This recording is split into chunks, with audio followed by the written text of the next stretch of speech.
Yeah,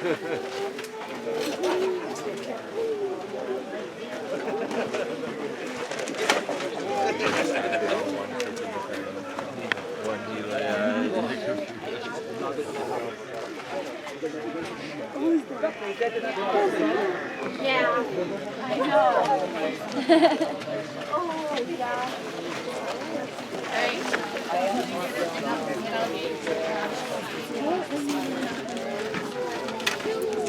And there's poi and lomi salmon Garcia right here. Oh, okay, sorry.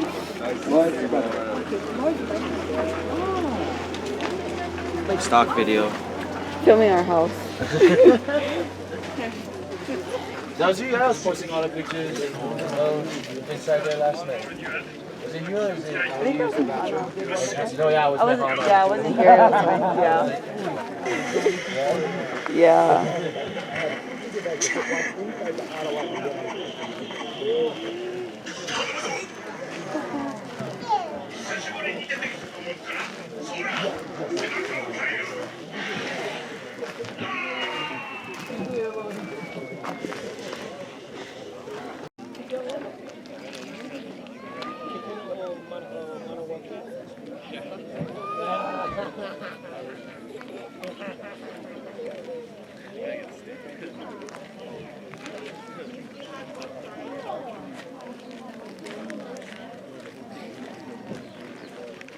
With Anakala, and he told me that when he went to the Aloha March yesterday, he couldn't fly his high Hawaii, Olalo Iluna, or the bottom up. So I was like, oh, how come international distress? That's what everybody's saying. But I said, oh, Aole, that's not what this high Hawaii is. Last week I did 3 presentations. This week I'm on the schedule on Wednesday and Friday, but I usually start off with the first color print newspaper in the world, January 1st, 1862. All the info I get is from Hawaiian language. I don't use nothing English to share Hawaiian stuff, because that's all wrong. That's all hell wrong. We're recognized by the British, and we're supported. We have peace in our country. We have peace in our kingdom. His dual partner, the god Kaili Moku, is Kino Lau. His plant is the new, the coconut. You can drink the water, you can eat the meat, you use the hot make fire, you use the coconut stump, you can make pahu, you can make plenty stuff. Coconut gets so much usage. We have Kaili Moku here. The 2 other major deities that's prevalent throughout the Pacific. I know. Medical. I know. Oh yeah.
They must all have that then, yeah? As they all go into a bowl like that.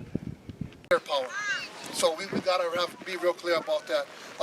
So my thoughts is I wanted to share with you folks just ideas that we have, because I've been thinking about this for like 10 years on how do we organize and use our culture in our activism, how do we use religious concepts in our resistance, yeah? And it's really important. In this case, as a tactic, because we're dealing with Hawaiians on the other side, you know, we need to really appeal to the Hawaiian officers, to appeal to their deeper sense of Hawaiian identity that we know it's there, yeah. And so one of the ways that we appeal to them in that way, and in some case also create inner conflict, yeah, make them uncomfortable arresting us. We certainly don't want them to be comfortable arresting people, right? We want them to be uncomfortable, and most of them already are. But we have to push that envelope a little bit so that I dream of that day. I was just talking about this. For example, most of us know Super Bowl Sunday, all the police call in sick because they let go of Super Bowl. Why couldn't we create a situation where all the Hawaiian police call in sick on the day of the arrest? Amen. That would be a real powerful political statement. And one of the ways we can do that is by strategizing and being real tactical about it, yeah? But we have to engage them in a way that's going to appeal to that inner sense, the na'au, yeah? Where they know in their na'au that this is wrong. So if they can call in sick on Super Bowl Sunday, I sure hope there's at least a few brothers out there who can call in sick on the day of the arrest. And I believe that's possible. So anyways, as we get into our pu'ohe, a real quick, up in Nu'uanu, on Oahu, Kaneaka Pupu, famous place, yeah, the summer home of Kauai Kea Uli, Kamehameha III. Of course, our ali'i, our mo'i, who's responsible for gaining independence and recognition on November 28th, 1843. He really put Hawaii on the political map in a sense, yeah, getting the recognition from the global powers at that time, yeah, where Hawaii was the first non-European country recognized as a nation state, yeah. We weren't some tribe, or we weren't some indigenous aboriginal people running around in malos and spears. We were a progressive, technologically advanced people that was keeping up with the world while still maintaining our own sense of cultural identity and values. Yeah, and to me that's important. We weren't a backwards people. We all know that. Yeah, most of us know Iolani Palace had flushing toilets, running water, electricity, and one telephone before the White House in Buckingham Palace. So when they try to frame us as being against technology, they don't know Hawaiian history. Yeah, we're not against technology. We're against desecration, and we can no longer equate progress with concessions. We're making concessions constantly. They making progress. So to me, the important part of this issue is not about us being anti-technology. It's really real simple. It's about Hawaiians drawing a line in the sand and saying no more. That's it. It's real simple. No more. You guys get 13 telescopes up there. Pow, no more already. And if they want to frame it as, oh, we anti-technology, that's their own hihia. They just, because they don't know. But anyways, getting back, Kamehameha III's house is up in Nu'uanu. There's a beautiful bamboo grove that surrounds the ruins or the remains of the Hale, yeah? And we always go up there. I've been going up there for years now to harvest ohe for all of our political activism. Yeah? We make flag poles, we make lele, whatever. Just that association with Kauai Kea Uli as his residence is just a kind of a beacon of inspiration for us. So as I was cutting ohe last week for our UH protest at Manoa, I thought, shucks, man, I should just try to bring extra few for make poo, so we can make poo ohe, and the more poos, the more mana we're going to have as a people, yeah? Mahalo, so I will jump right into it. So, I think a good one, yeah, one per ohana. If we can do that, yeah, people comfortable with that, you come up and choose one for your ohana, yeah? And if you cannot make one today, at least if you watch, the tools will be here. Yeah, you can bring up ohe later. Just try to get some more brown ones. Keep in mind, This is only from Kaneakapupu. But get plenty of ohe on Hawaii Island. So Uncle Earl was saying next time he can bring ohe. And we can make more. Now we're just learning the basic approach. It's not difficult at all. It's just really wanting to get more pools in the hands of the people, yeah? But real quick, so when you make pu ohe, you want to have something that's no smaller than this. It's about as small as you want to go. Ideally, I would say like this, and a little bit bigger is a little bit better. You can adjust your length however you like, you know, some like them longer or a little shorter. Basically, you want to take the ohe that's dry, because the bamboo, it has a lot of water, and as it shrinks, when you cut them, if you used to cut them this as green, going evaporate so fast, going crack. So you like the one that's already dried naturally. And basically, you cut them at the node. You cut them a little bit off the node. To be honest, this one's kind of close. I would have left a little bit more. But I cut this baga like at 10 o'clock at night, so it can help. Makapo. And all we're really doing is we're using a pocket knife. But what we can start with is get the sanding pads. You get a lot of kind of like mold and fungus. You just kind of clean them up, fast kind, with the sanding pads, make them nice. You can rub oil if you like, or new. Just clean them up, and basically, I had one pocket knife, and I don't know what I do with it. So. Yeah. Oh, okay. Well, I had mine. All right. So basically, it's really simple. You're just going to get in there and kind of ream out the hole, kind of an oval shape.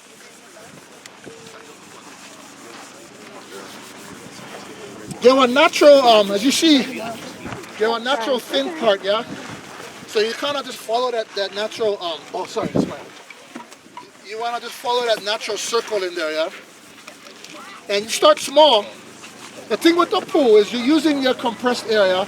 So the bigger the hole, the more fast you're going to expel air, the less you can hold them, man, and the lower the sound. So I would always start small, and just kind of ream out a little oval shape, roughly.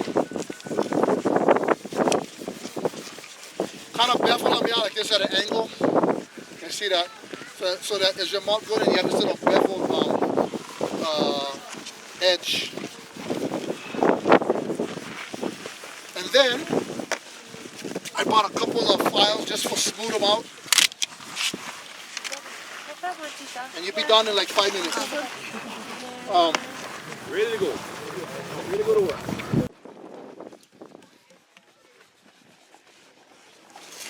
And you can really take it as far as you want to go. Like, if you like burn design in them, or you like some people. Actually, somebody made me one really beautiful pool here. Was Lynette Cruz, old-time activist on Kauai. She made me a nice one, and she'd paint them. She'd put ku'e and all these Hawaiian patterns. It was really nice. So you can kind of decorate them. The one thing is, after you make them, you gotta malama. No leave them in the hot car. Don't crack. So just keep them in cool place. But just, you know, as much as you want to sand and bevel this edges here, you can make them smooth. You can sand them really, you know, get them nice and clean. You can oil them. You can stain them. Anything you like to. Yeah, use some alai, some lepo, stain them nice, kind of reddish brown.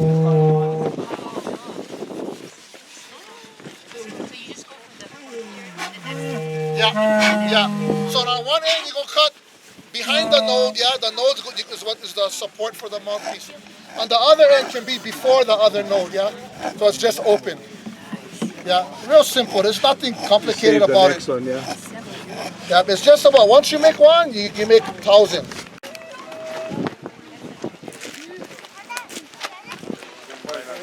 You can make fancy though, you know, like how you can bend those.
Light river starts to blow. No more than 30 seconds.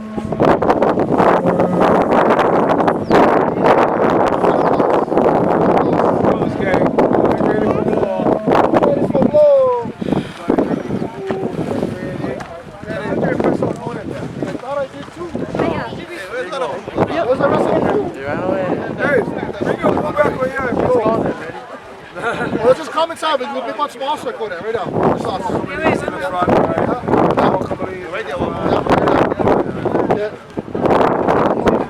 Resonate the sound.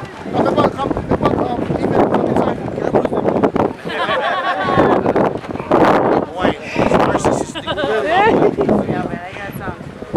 It's ready. Whatever works. Hale Kapu.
For the Mauna. Okay, everybody, face the Mauna.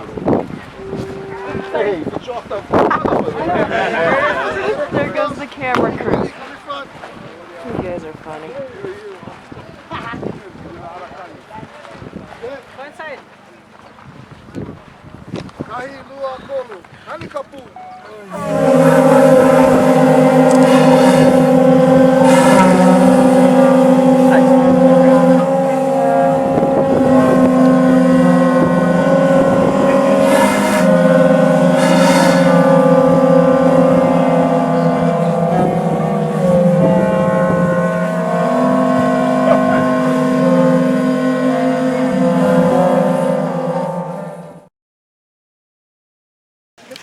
Even cameras in pool.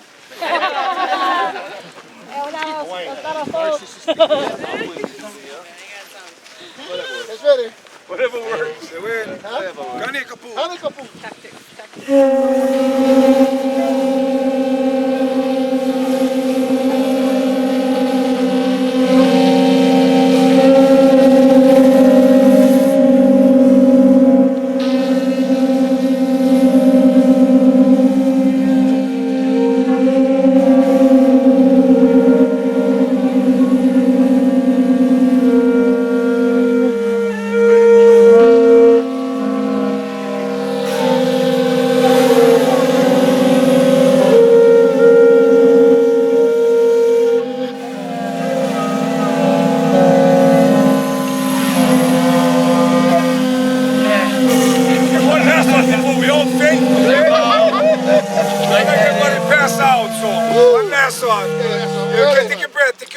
It's the best one. Ready? This is our last pass. Ready? Last for the pass. One blow for the last one. For the Mauna. For the Mauna. Yeah, for the Mauna. Okay, everybody, face the Mauna. Hey, take you off the Ready? Come close. Come Ali, come in front.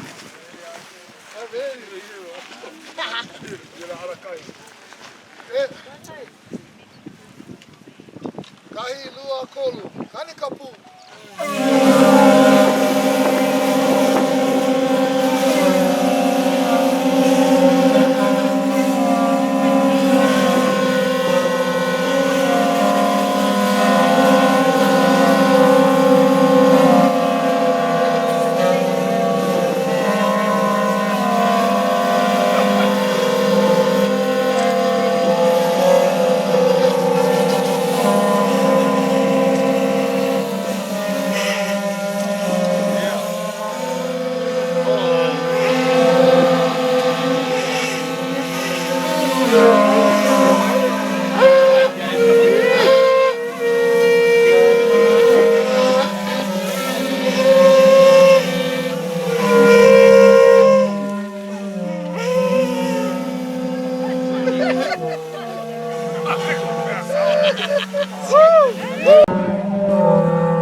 The language skills. Same why, I'm sure many times. Yeah. Yeah. Just, yeah. Up there. One more right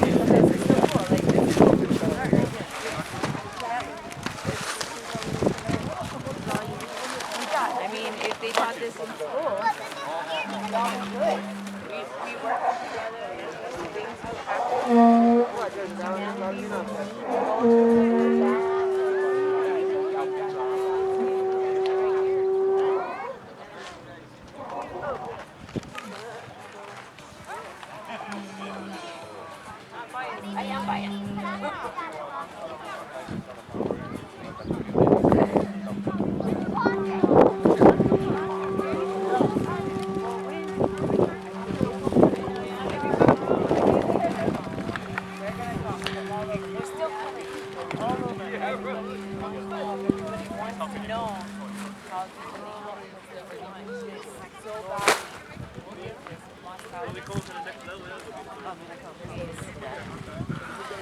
Not even from here.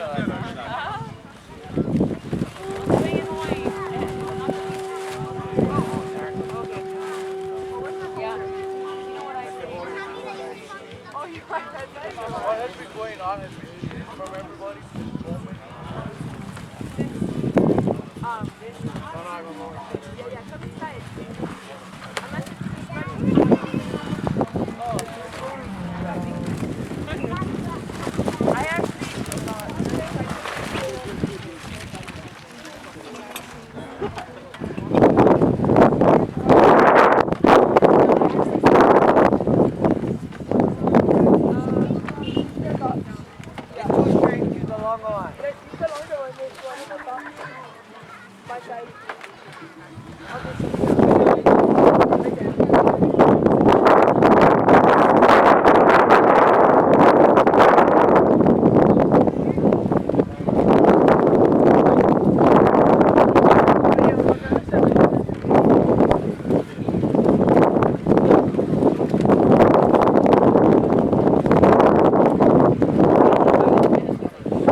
Aloha and good morning, everybody.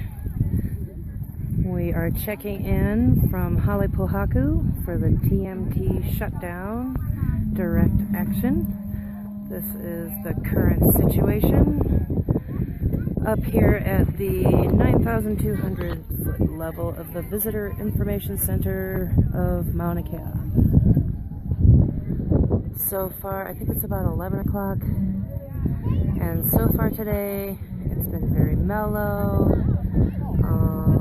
No, nothing has happened. Today is Monday, the day that we originally thought work was supposed to start again. But then the governor announced that the TMT announced that they have stopped work until the 20th, which is next Monday, week from today. So, if anybody's watching this and can help clear up that rumor too, the governor did not stop the work. He said himself that it was TMT that called the work stoppage, and you can check Big Island Video News for the exclusive story on that.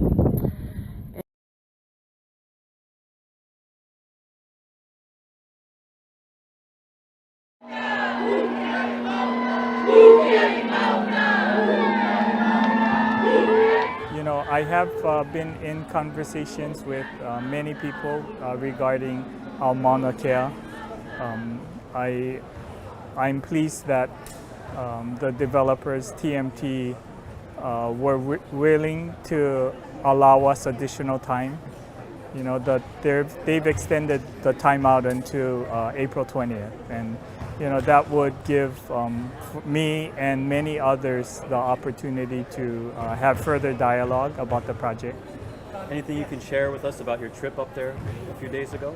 No, I mean I really was there to listen and speak with people and really get a sense of activities on Mauna Kea, and it was very insightful for me, and it does add lots of value as I try to understand the past decisions made and where the project is.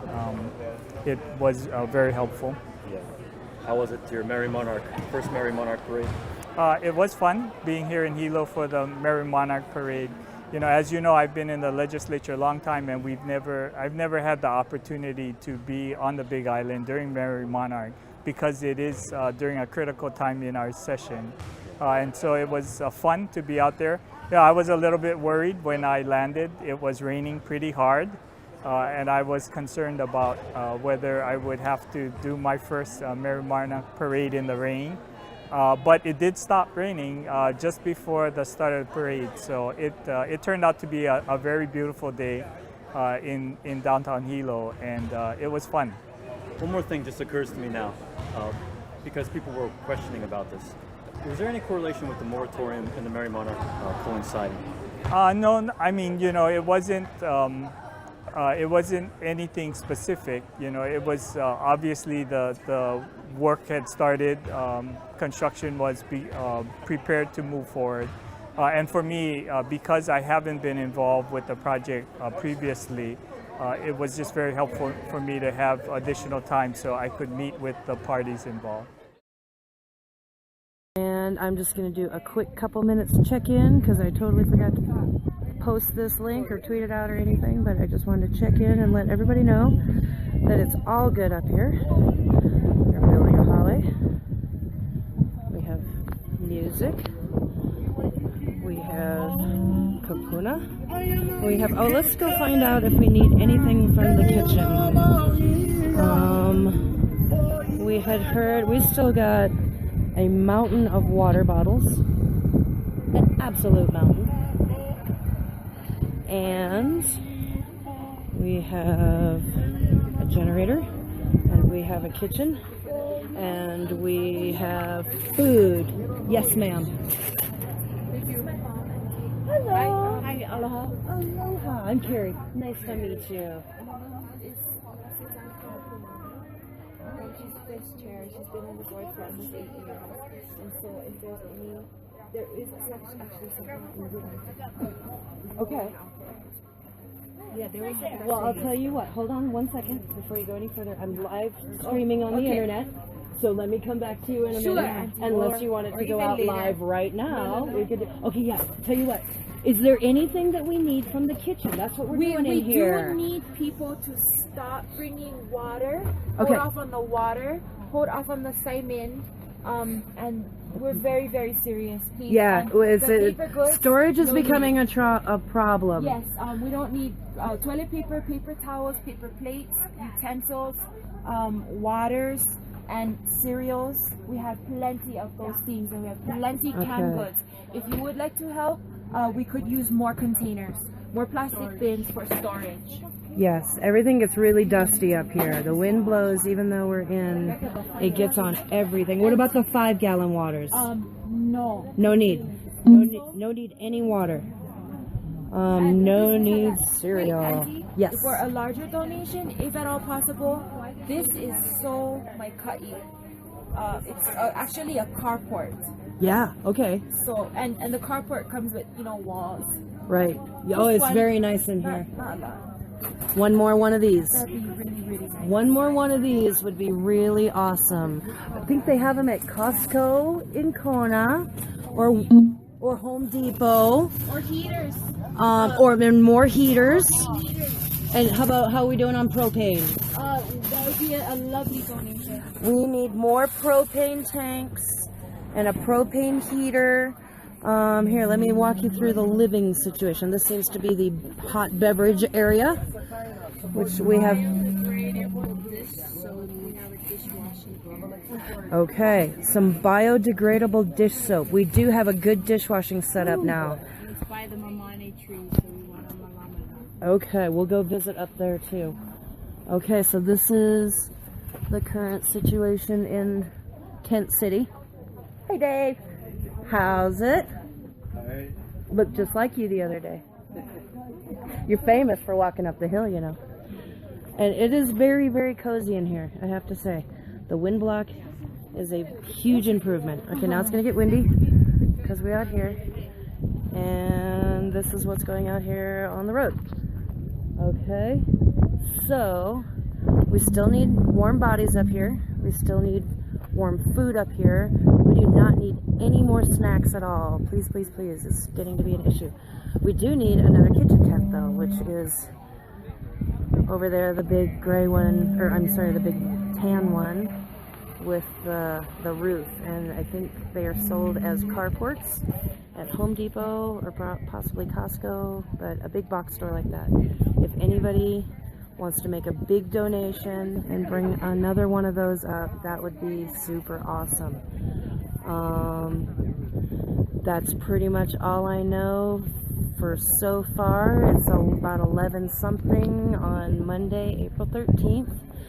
The hashtags to check for this action are TMT Shutdown, We Are Mauna Kea, Ku Kiai Mauna, Aloha Aina, all those kinds of things. So that's what's going on currently. I am going to, oh wait, we need to go check in with the dishwashing station. Oh my goodness, there's more water. No more water. We've got too much stuff. It becomes an issue to be responsible for all this stuff. So mahalo nui for everything that everybody's doing. But we need to hold off on the food donations for a while, with the exception of hot stews, hello, and hot soups and that kind of thing. No more crackers, no more chips, no more cup of soup, no more paper products, no more water. Propane we need. Another propane heater would be awesome. Another tent like that. 5-gallon buckets with lids. 5-gallon buckets with lids. Shelving. Yes. Shelving would be awesome. And more of those containers.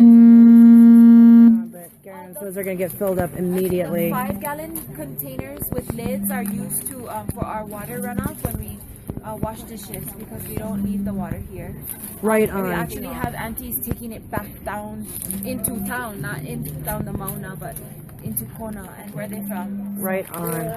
Yes, that's an important thing to notice too. We have been hauling up all of our own supplies and down. All of our rubbish, all of our recyclables, all of our empties, and even the dishwashing water is going down the hill. So this is the dishwashing station up here, and this is what they need. They need more 5-gallon buckets with lids, tight lids, so they can carry down buckets full of the dirty dishwashing water. But that is the current situation at the Mamani Tree and here at camp. So, no news is good news. Nobody has come up to do any construction as far as we know. There's been a report through the governor that the TMT guys have said work will stop until the 20th. So we have till next Monday to basically just hold space, and they are doing all kinds of trainings and talk story sessions up here. People are doing crafts, and we just have all kinds of stuff going on. So please come up. Please don't bring any crackers. Excuse me. This is Carrie. I'm checking out for a few hours. If anything exciting happens, I will go live again. But it's pretty mellow up here today. Can follow us on Twitter, please, at Occilo Media, OCCHILOMEDIA. Look for videos on our YouTube channel, which is Occupy Hawaii. We've been posting things on our Facebook wall, which is Occupy Hilo, in solidarity with Occupy Wall Street. And there is an official website coming. And I know what it is, and I've seen it, but I'm not sure if it's ready to be put out to the public yet. But I promise you, I've seen it, and it's good. So on that website, we will have all of the proper donation links. There are about 5 GoFundMes out there right now, and only one that I know of that is truly official. There are 2 or 3 that we actually know the people who made them, and then the other 2, to be very honest with you, mahalo for helping, but whoever made those has no connection to this camp. So more info coming on that soon. Very, very, very soon. A lot of people are asking, and sorry, it's been kind of hard to get it all together, but it's a pretty big action going on here. So, also on Facebook, there is a community page. I can see it over there. I forgot to mention that. There's a community page called, or no, it's the group. I guess they're promoting the group. There's a group called Stand for Mauna Kea. It's got about 13,000 members in it all of a sudden this week, so it's kind of crazy in there, but there's tons of info and people are posting news and all kinds of stuff in there. I would like to remind everybody who is involved in this action in any way to please remember to uphold kapu aloha, and that includes on the internet too. I have seen some fairly gnarly things go down on the internets, and we need to remember that this is a pretty sacred action and a very sacred place, so please keep it together even on the internets. And I know that there are trolls trolling the groups. Don't get sucked in. That is their whole goal in life, is to waste your time. And every time you comment, even if you have the perfect response, it bumps that thing to the top of the feed. So we got to quit feeding the bad energy. Please, please, please don't feed the trolls. Other than that, please share out all our information. Share out the GoFundMe for, it's called the Protect Mauna Kea Ohana, I believe is the one. And do post stuff in the Stand for Mauna Kea group, but please remember kapu aloha in all your actions regarding this event. Mahalo. I'm going to cut stream now, so there's something in the archive for people to watch and tweet out. Please share it out. It has current needs of the camp, and even more than that, current not needs of the camp. We're getting overloaded on a few snack items and that kind of thing, so it would actually be helpful if people could hold on to that stuff. Look, see, there's more water coming up right now. We've got tons of water. So quick rundown again. Storage containers, one of those hut things there with the roof, that's the kitchen. We need another one of those if somebody wants to make a super awesome large donation. We need 5-gallon buckets with tight fitting lids and like Rubbermaid or plastic containers to put all the food and snacks and stuff in. And we need everybody to not bring any more water or any more paper products. We are golden on that kind of stuff. Mahalo for watching, mahalo for sharing. I'm not sure I'm going to go live again today. I might do a quick update, so if you want to leave the tab open, that would be awesome. And please tweet out this archive and post it on your Facebooks or Google Pluses or wherever you post stuff. Send an email and let people know that it is all Makai up at Hale Pohaku. Mahalo for watching. Hui ho. We might as well be right here, right now, and it's kind of relevant to Mauna Kea. Our ancestors are, we inhabited the most isolated landmass of the biggest ocean on Earth at a time that most people couldn't swim and or thought the world was flat, with a population greater than today before massive cost of welfare and healthcare. Anyway, we love astronomy. Hey, Tom. But the thing is, all right. How are you? try to think about our natural eyes, yeah? We can barely comprehend the information receiving right now. I don't know about you guys, but it's pretty amazing to me, just with these. By ocean, but nothing can stop us now, because we learn to pull together. Remember no poliahu kawagi ne kapu no nano kikapa haukia kapu ia na makahi.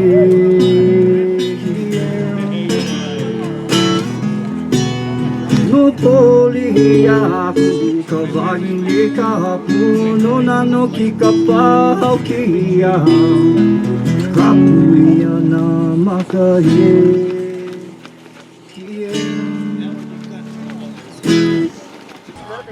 No No poli ahu kawagine kapu no nano kikapau kia kapuya na makahi.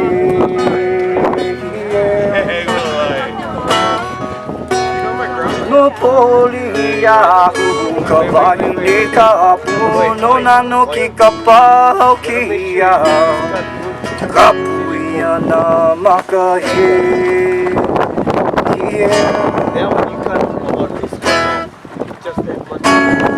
Well, I'm not gonna miss him. No, I'm not gonna miss him. I'm not a single one of these. Destroy our mother planet for their own profit. Humans make pollution, watch it float to the sky. And I don't know why, but they go ahead and breathe it. Encourage it. We'll back chip, copy and depot it. You're the barcode, shrink wrap electrical lease children. Mind full of confusion. The expected solutions, information, laser lights, and stone indentions.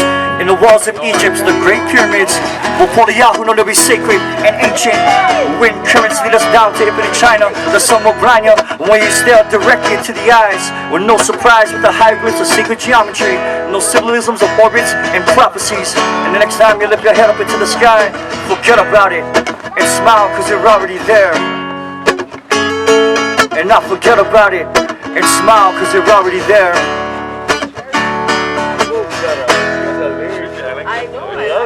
No poli ahu kawagine kapu no nano kikapau kia kapuya na makahi.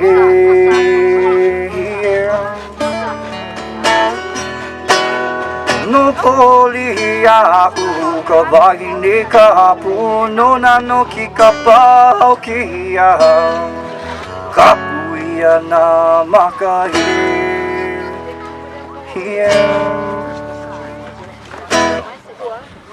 We'll put it on a space flight, sounding in the sky, facing our guitars, we're straight into the wind. Knowledge of the stars, they are present in the storm, that the little uses home for shelter and collecting water. Why bother with push when we must learn to flow? Caught in situations, causing us to keep on changing, gaining, learning, moving from experience. Why bother with push when we must learn to flow? Caught in situations, causing us to keep on changing, gaining, learning, moving from experience. Whoa.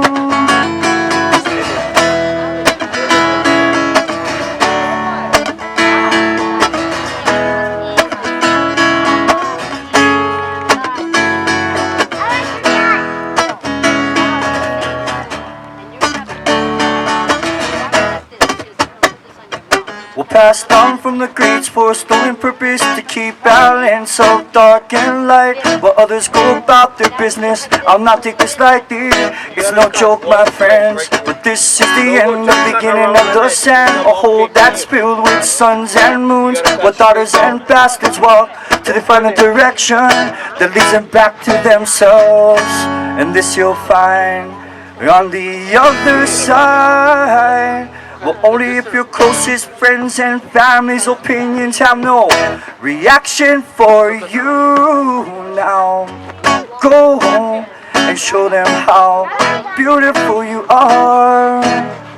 Go home and show them how beautiful you are. Put it on a space flight, sounding in the sky, fishing our guitars, straight into the wind. Knowledge of the stars, they are present in the storm, that the little uses home for shelter, collecting water. Why bother with push when we must learn to flow? Caught in situations, causing us to keep on changing, gaining, learning, moving from experience. Why bother with push when we must learn to flow? Caught in situations, causing us to keep on changing, gaining, learning, moving from experience.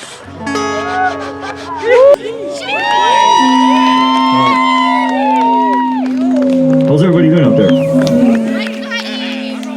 Don't mind me, I smashed two songs at the same time with the same chords. But it was for the mountain anyway, so thanks for standing in between. This next song is a memorized freestyle as a high-risk youth counselor, audited by Cameron Steve, Papa Aloha. And it was really hard to get the interventions okayed through the process and the program. that by the time we got the okay, it was too late for the intervention. So one of those interventions was smuggling music equipment, just like this, exactly like this, and writing music with the kids and recording it, and waiting till they graduated and then handing them the CD, which was totally under the wraps, although it was very effective. So this is one of those songs, and there's a line that says, "The sun will shine too many days for us to comprehend, so we might as well be right here, right now." And it's kind of relevant to Mauna Kea. Our ancestors we inhabited the most isolated landmasses, the biggest ocean on Earth at a time that most people couldn't swim and/or thought the world was flat, with a population greater than today before massive Costco welfare and healthcare. Anyway, we love astronomy, but the thing is, try to think about our natural eyes, yeah? We can barely comprehend the information receiving right now. I don't know about you guys, but it's pretty amazing to me, just with these eyes right here. Looking at all our world views right here, it's just amazing. So anyway, I believe we were born with barely the capacity right here, all we can handle. With a telescope, you look out and you see binary stars, supernovas, black holes, a lot of explosions. So you tend to live insecurely. You're always worried about 10,000 years this asteroid might come and wipe us off the face of the earth. And anyway, that's why, and then they miss the whole moment right now. So with us, if we're might cut you with the ability to see with our natural eyesight. Anyway, here we go. The song's called From Inside.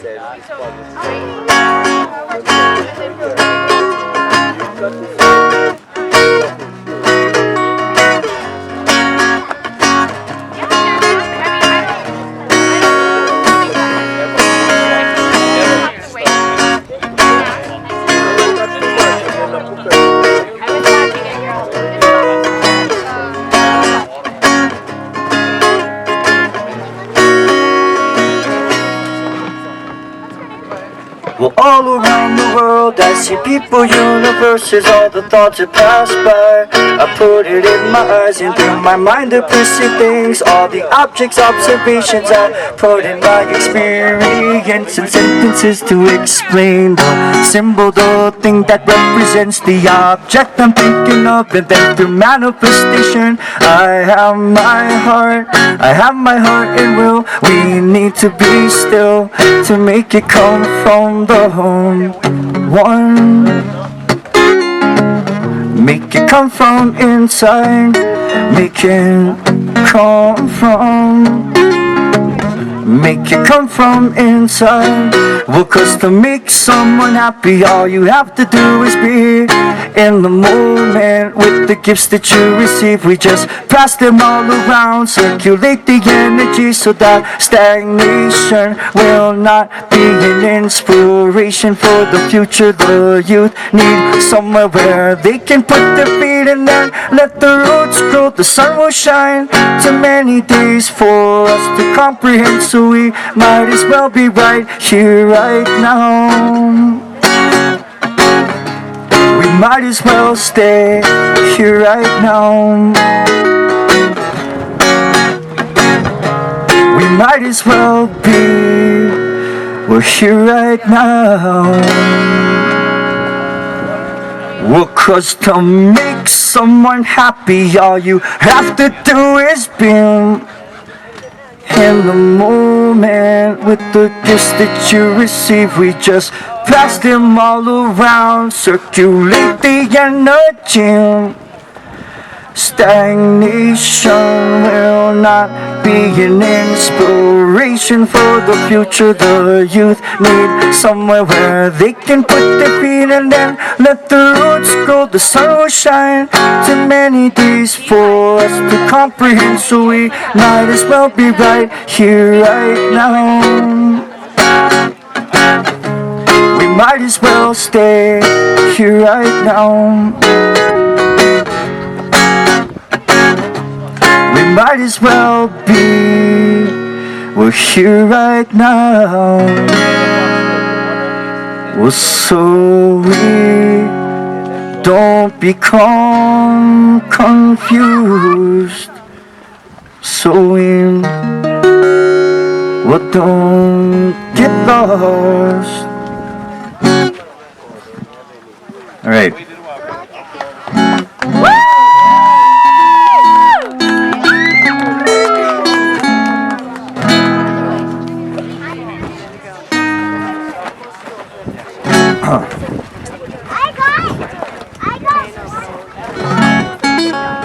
We must go inside, learn, listen, feel with our emotions, become one with our senses, and hold the 1 point focus. Go inside, learn, listen, feel with our emotions, become one with our senses, and hold the 1 point focus. You see what is happening is all our thoughts coming anyway to distract you from your family. Using fame and useless material things, cause the heart you were given is about to break. Inside you will start to shake it up, and now we bring a universal. We live and lead by example, by showing we can communicate. We don't need any language, we just stare right through the skin. We don't need any alphabet, we can feel you through the sky. We don't need this, I give it back to the light. We don't need your clock here, you can take back your time. We're children of the earth.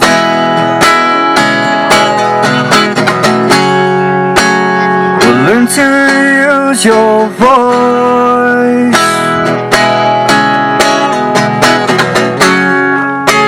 And now you will be heard.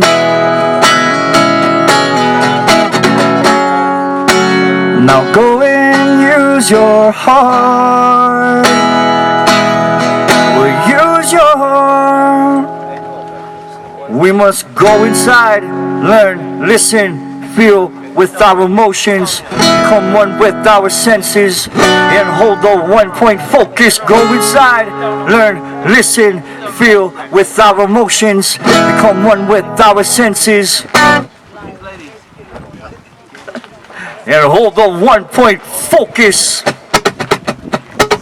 You see what is happening is all our sorrows disintegrate as they fully learn to accept and appreciate the movements of the stars, the planets and the asteroid moons and their influence on us. Plus, it's only the lack of awareness that leaves us speechless. So we voice messages through music and we use it. The result, setting all the people free. Cause we live feeling thee. Cause we live feeling thee. We're setting all the people free. We live feeling thee. Cause we live feeling thee. Cause we live feeling thee. We're setting all the people free. We're children of the earth.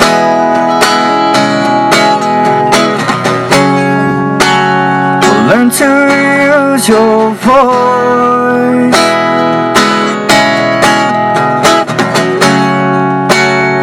Now you will be heard.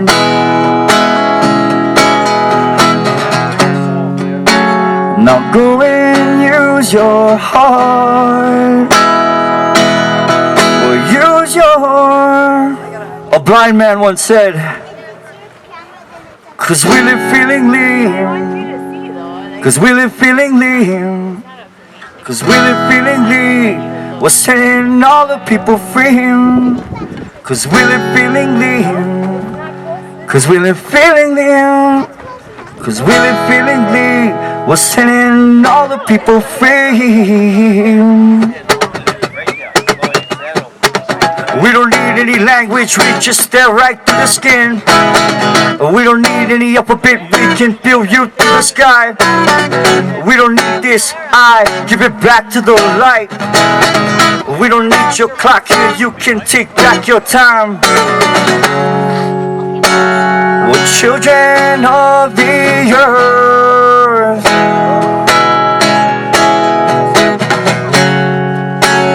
We'll learn to use your voice.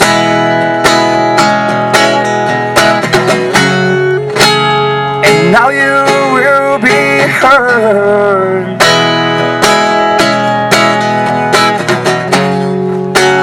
Now go and use your heart. Well, use your heart.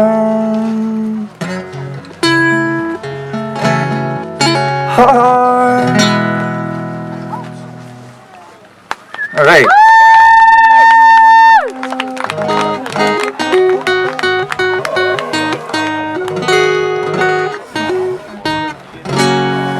song, I don't know if Auntie Pua wrote it, but I know she teaches it. Music is a lot way of learning, fun way of learning. I don't know how you guys feel, but we learn that in the next generations. We teach them in song and chant. But it's one of the chants Auntie Pua and Mauna Kea uses, and I just put some chords into it.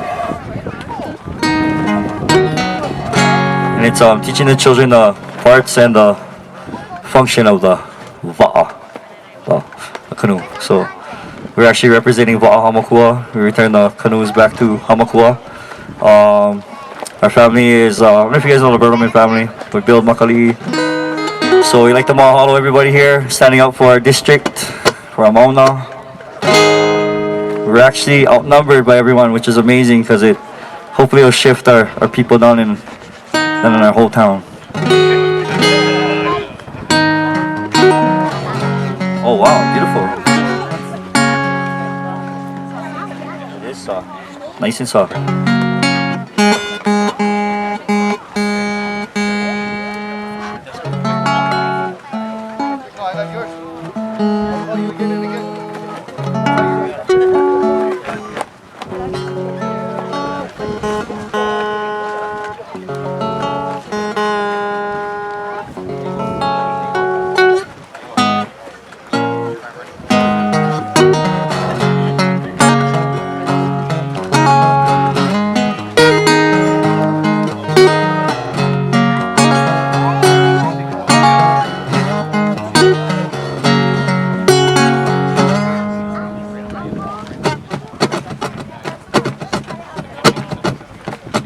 Va'akau kahi holo I ke kai Hoe hoe hoe ka wa'a Va'akau kahi holo I ke kai Hoe hoe hoe ka wa'a Hoe hoe hoe ka wa'a Va'akau kahi holo I ke kai Iluna I lalo holo I ke kai Va'akau kahi holo I ke kai Iluna I lalo holo I ke kai Va'akau kahi holo I ke kai Kau kahapi a mai I mahakane Va'akau kahi holo I ke kai Kau kahapi a mai I maakani Va'akau kahi nana mahi e Nana hotu pa'a me tamahina Va'akau kahi nana mahi e Nana hoku pa'a me tamahina Va'akau kahi mai huri ho'i mai Hoe hoe hoe ka wa'a Va'akau kahi mai huri ho'i mai Hoe hoe hoe ka wa'a Hoe hoe hoe ka wa'a You guys can help me if you want. Hoi! Hoi! Hoi! Hoi! Hoi! Hoi! Hoi! Hoi! Hoi! Hoi! Hoi! Hoi! Hoi! Hoi! Hoi! Hoi! Oh, my fingers is so sore.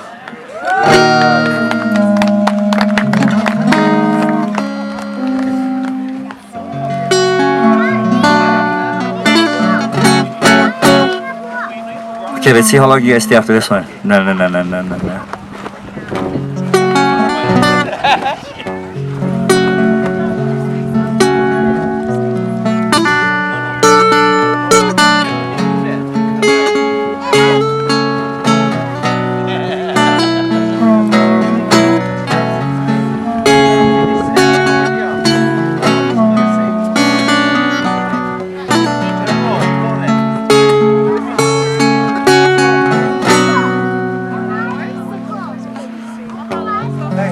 Well, as we creep into the new year, a new world order in the name of national security, with liberty and justice for all. In God we trust, our foreign policy of world domination. Wearing uniforms, marching as we go to work to build a machine. One by one, each soul is taken by diversion of money, forgetting our relationship with nature. The result will be a lesson. A wrath of the elements has come to reclaim her children and the earth that it has been provided for. The evolution of the way we think. Blink, third eye wink. A secret handshake expose the truth and be free. But this is your last chance to use the colors to smear across horizons. A deep breath to close the eyelids. In this voyage of meditation, triangle mountains look like pyramids. We're buried under recent eruptions. We're to protect our sacred planet for the evolution, and we're coming universal to free the people. We're bringing all beings that are known to a universal level. Lyrics as my shovel to uncover pagan temples used for human sacrifice to reptilian devils. They spend thousands of lifetimes trying to redirect our minds under the plan that we are the lights, and we'll expose your world of global thought forms of world domination by focusing. You ain't changing by focusing. You ain't changing by focusing. You ain't changing the way we think. Cause with our thoughts, we recreate our world. Cause with our thoughts, we recreate our world. We're born with the name who all a lie. This quest until I die. To all of you who don't listen, I bring a warning. And in the morning when the sun rises in the east, like sun of the it bleeds, a visual medicine. Yeah, we musicians together with families. We're in America, this reality is fantasy. But you and me, we have a universal purpose. We share with the whole world the art of transmutation. This can be achieved inside the meditation. A one-point focus to enhance visualizations. And if I don't succeed on my quest, at least this will be left in the hearts of all people. This can be achieved inside the meditation. A one-point focus to enhance visualizations. And if I don't succeed on my quest, at least this will be left in the hearts of all people. Cause with our thoughts, we recreate our world. Cause with our thoughts, we recreate our world.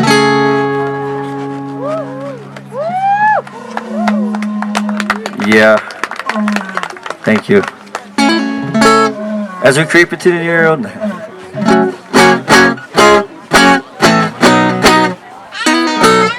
This is something I wake up and ask myself every day. Wrote a song about it. Want to hear? Here goes. What are the generations really lost? Will they pay for what they've done? We're on their way to meet their maker. Are you ready to face reflections? Are you proud of what you've done? What are the generations really lost? Will they pay for what they've done? We're on their way to meet their maker. Are you ready to face reflections? Are you proud of what you've done? All of the generations really lost. Will they pay for what they've done? We're on their way to meet their maker. Are you ready to face reflections? Are you proud of what you've done? What are the generations really lost? Will they pay for what they've done? We're on their way to meet their maker. Are you ready to face reflections? Are you proud of what you've done? In this voyage of meditation, triangle mountains look like pyramids. We're buried under recent eruptions. We're to protect our sacred planet for the evolution, and we're coming universal to free the people. We're bringing all beings that are known to a universal level. Lyrics as my shovel to uncover pagan temples used for human sacrifice to reptilian devils. They spend thousands of lifetimes trying to redirect our minds under the plan that we are the lights, and we'll expose your world of global thought forms of world domination by focusing. You ain't changing by focusing. You ain't changing by focusing. You ain't changing the way we think. Cause with our thoughts, we recreate our world. Cause with our thoughts, we recreate our world. We're born with the name, who wanna lie? This quest until I die. To all of you who don't listen, I bring a warning. And in the morning when the sun rises in the east like sun like it bleeds, a visual medicine. Yeah, we're musicians together with families. We're in America, this reality is fantasy. But you and me, we have a universal purpose. We share with the whole world the art of transmutation. This can be achieved inside the meditation. A one-point focus to enhance visualizations. And if I don't succeed on my quest, at least this will be left in the hearts of all people. This can be achieved inside the meditation. A one-point focus to enhance visualizations. And if I don't succeed on my quest, at least this will be left in the hearts of all people. Cause with our thoughts, we recreate our world. Cause with our thoughts, we recreate our world.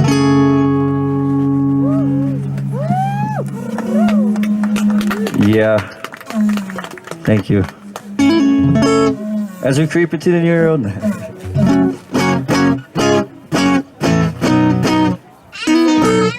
This is something I wake up and ask myself every day. Wrote a song about it. Wanna hear? Here goes. Will other generations really lost? Will they pay for what they've done? Well, on their way to meet their maker, are you ready to face reflections? Are you proud of what you've done? Will other generations really lost? Will they pay for what they've done? Well, on their way to meet their maker, are you ready to face reflections? Are you proud of what you've done? Will other generations really lost? Will they pay for what they've done? On their way to meet their maker, are you ready to face reflections? Are you proud of what you've done? Will other generations really lost? Will they pay for what they've done? On their way to meet their maker, are you ready to face reflections? Are you proud of what you've done? Well, I grew up in the homestead, home of indigenous witnesses of domestic violence, governmental experiments on Hawaiians, nuclear testing on sacred islands. Can't you feel the minds of the children? Manufactured consent has got you in the head to work for feds. Propaganda for the army of the dead, cause the TV was on. Everybody want McDonald's cause the TV was on. Everybody started shopping cause the TV was on. Everybody want pharmaceuticals cause the TV was on. Cause the TV was on. Cause the TV was on.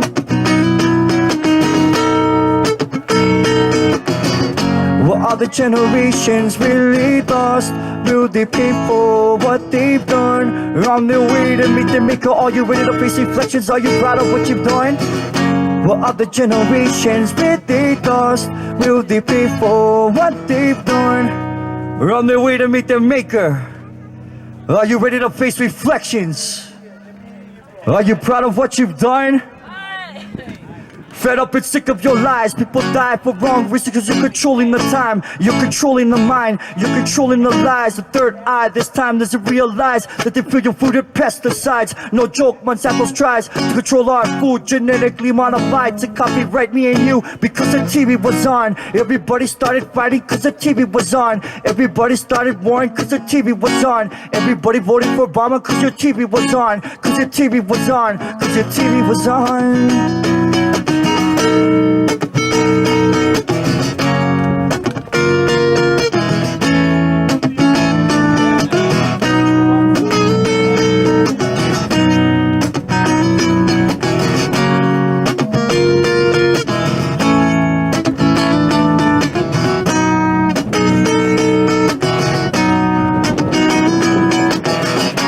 Are the generations really lost? Will they pay for what they've done? Well, on their way to meet their maker, are you ready to face reflections? Are you proud of what you've done?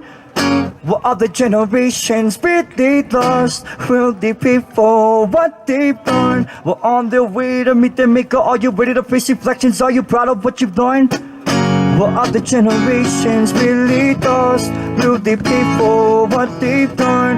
On their way to meet the maker, are you ready to face reflections? Are you proud of what you've done?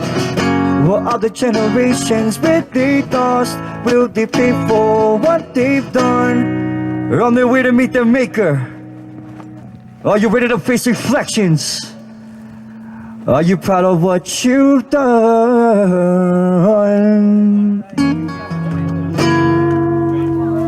Alright, I'm gonna play one more song and then I'm gonna go and be a janitor. That's my role here.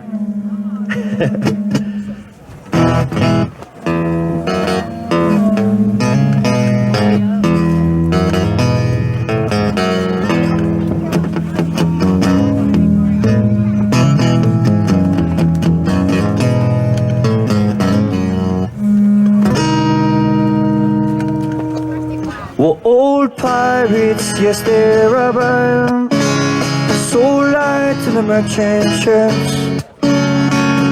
Minutes after they took out from the bottomless pits, but my hands was made strong by the hands of the Almighty.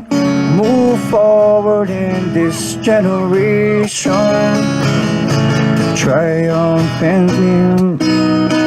Won't you help to sing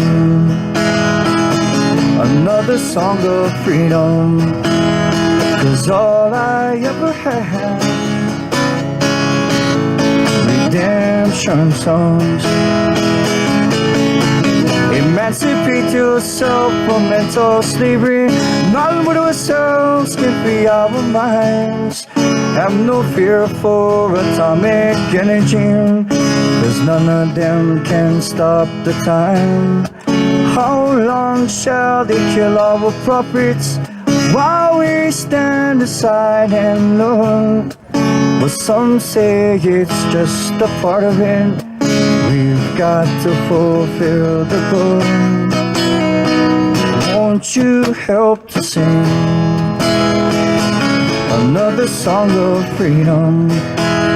'Cause all I ever had, redemption songs. 'Cause all I ever had, redemption songs. The songs of freedom. Sing along with me, children.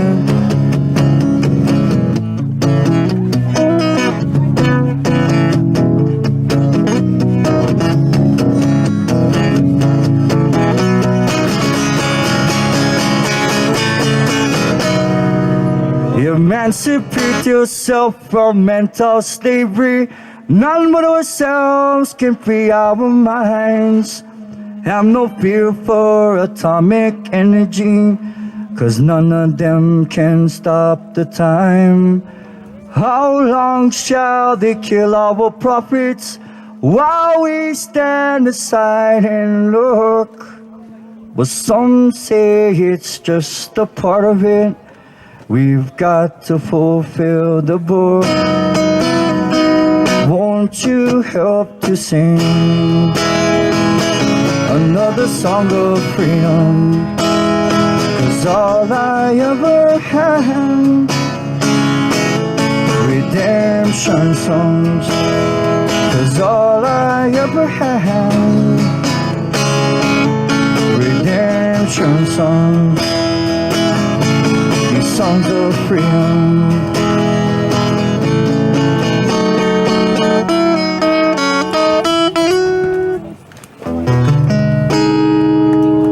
All right, y'all have a good night.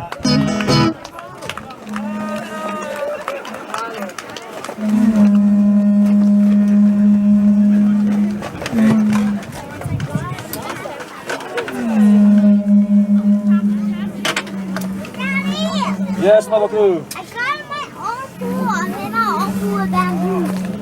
See. You take a break. Yeah, we take a break. Kaleikoa, give us one free speech. You got him, brother. You made your own. All right. It's beautiful. Yep. Yep. It was all hoo-hoo, we never get one. So I made sure we cut one more. Nobody proud. Yeah. You let that Nobody can get, nobody left out. Yeah, one more. Pause. He was rocking them, bro. Sounds good. I want to have sex with the kids.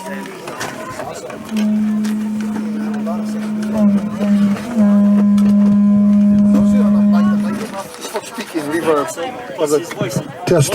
Yep.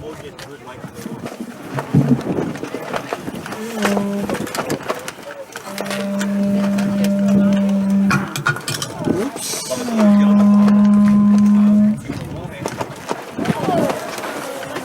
Come on this side, brother. No. Oh, Kaua. You ready? Want to recap it or no? How? Okay. Charge him. You have enough time for the $15. Okay. Okay, aloha kako, aloha aina kako. Aloha.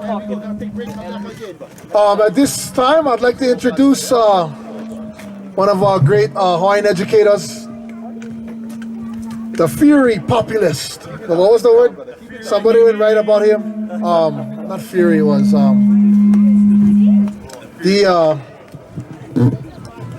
something Fury Populist speaker, Kaleikoa Ka'eo. Well, Kaleikoa is going to come and talk to us about liberating education. Yeah, education through liberation. Mahalo, Kaleikoa. Firebrand. That's what it was. Firebrand populist. Somebody wrote an article. They referred to him as the Firebrand populist. I like it.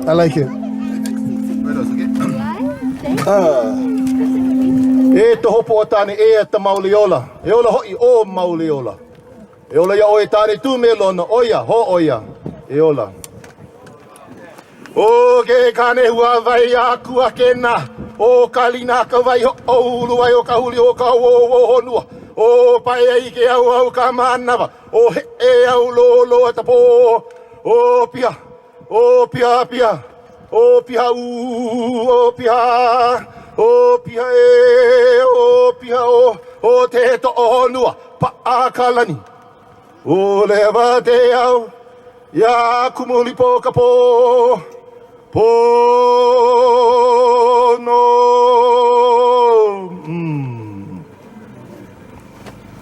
E alau awa malama wa ele kana kai luna wa kai ka hoa ka hula ka hoa kali.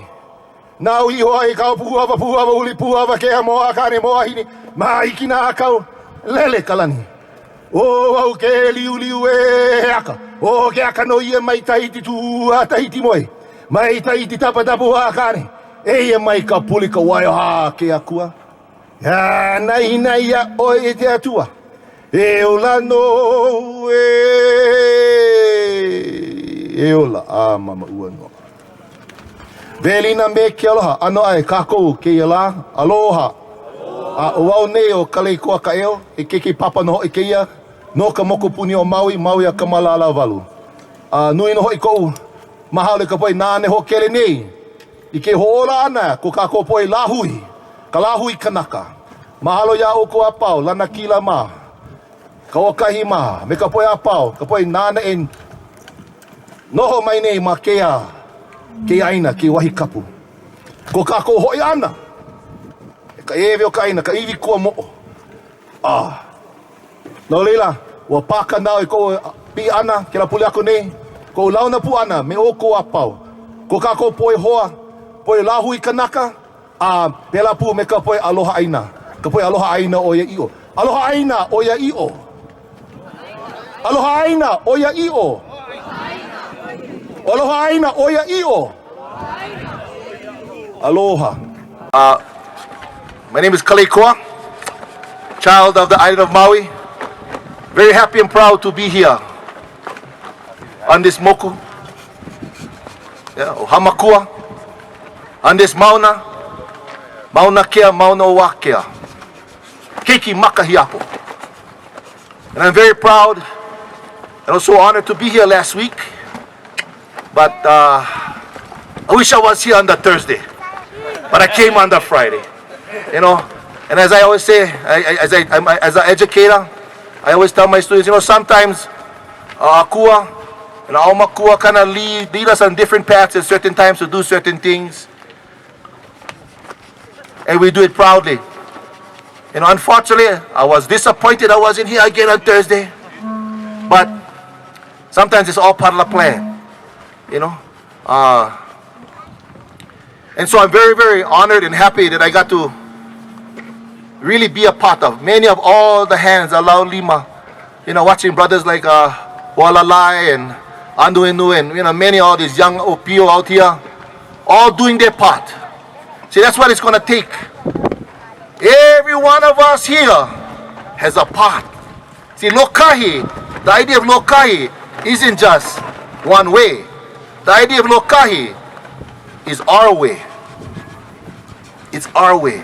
And all of us here have a piece of that Lokahi.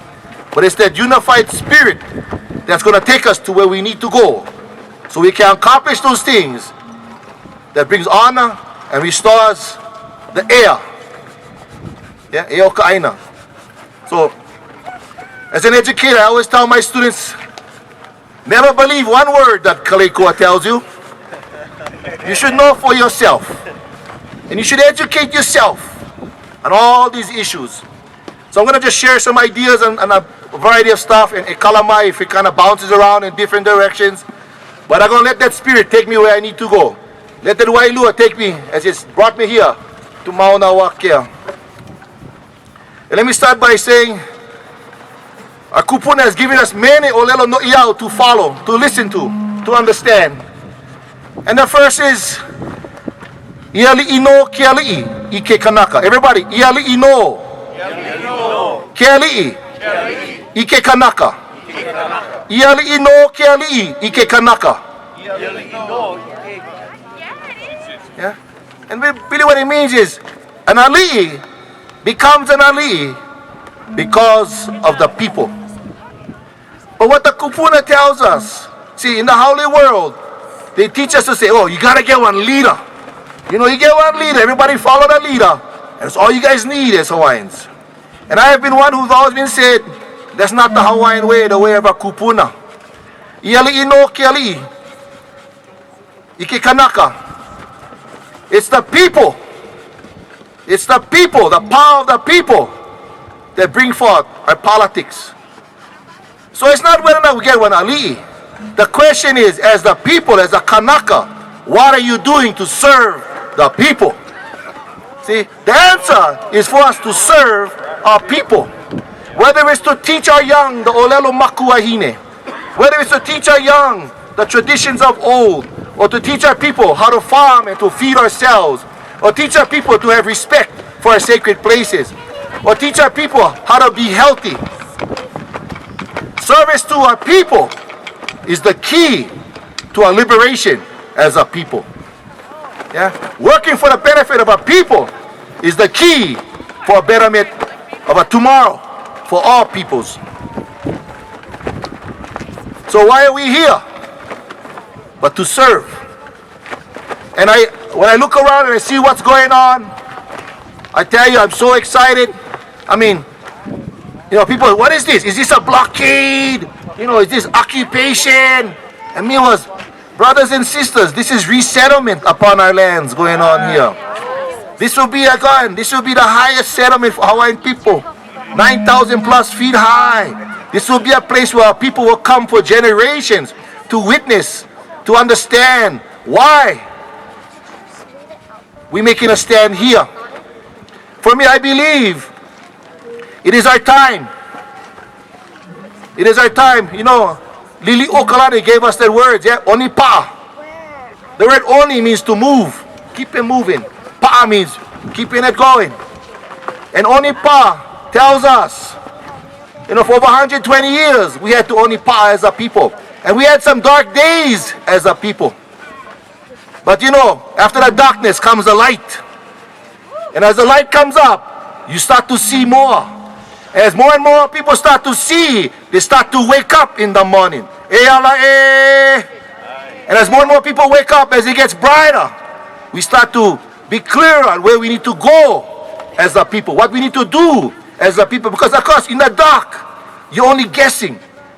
Your eyes are closed. You're only fooling around, touching things. You don't know what's there. But as the sun begins to shine, wow. And our kupuna gave us that song, Aloha aina oya iyo. Wapau kapo. Wow, kako. We have left darkness. And we've come into the light as a people. And really what you see going on throughout Hawaii and really throughout the world is the light has come on. Voila. We have awakened. E mai Hawaii nuia kia. E mai loko mai o kapo. Puka mai kamoku ka aina kalala ni aina o nuumea. Ea mai Hawaii nuia kia. Great Hawaii will rise. Ea. Of course it's the same word as to wake up. Mai kapo mai. Out of this darkness where we come from. Mai kapo hoi kapo. But really what you're seeing about our people is the eyes have begin to open. Some say fluttering. Some never see. Some only seeing for the first time. But you cannot deny what's going on amongst our people. What's going on in this land. Wow. The light has turned on. See, once you see, hard for close the eye again. Hard for pretend you never know. And as what we see happening is we see aloha for one another. We see that we can lau limba. We can lokai. Whether you want black Hawaiian, one white Hawaiian, one rich Hawaiian, one kiki hair Hawaiian, or even the bola head Hawaiian. We all can work in unity together. And whether you are a newcomer to this land, or you born and raised in this land, see, I always say, one of the things I always say, if you committed to this place, I know when my Evie goes into this lepo, and Kanui in this lepo, and your Evie is going to be in the lepo with mine, so we all going to end up in the same place. So in the end, we really get the same destination. And if my mo'opuna, well, they unify with your mo'opuna, and we get more mo'opuna, see, eventually we all end up in the same place anyway. So it's not really about the now. It's about, and I always tell our people, we must remember, whatever we choose to do as a people, it's not about the now. We got to think 8 generations, 10 generations, 100 generations down the line. How do we get to be there where we need to be? Yeah? What is it going to take for us to get there? And so we got to think and plan in this way. And I know this. It's not going to be putting your name on some silly paper. You know, making a list of names. It's not going to take us there. I know you can give us $1 billion. And it won't take our people there. It's going to take us being able to house and feed our people. Having our people live upon our own lands with clean water. Being able to feed ourselves. That's what's going to take us into the future. I don't care how big your bank account. I always ask this question, how much is the land worth for our people? How much? How much is Mauna Kea worth for our people? How much is it worth for the future of our kids and mo'opuna? What is the legacy we're going to pass down? See, it's a very simple question. If we think that way, we don't get confused when they put the kala in front of your eyes. We don't get confused when they say, but you Hawaiians have to act in this particular way. See, we understand our actions today has a direct consequence for the future of our people. So let me kind of just go back. See, I read it fast. I go off track what I wanted to talk about already.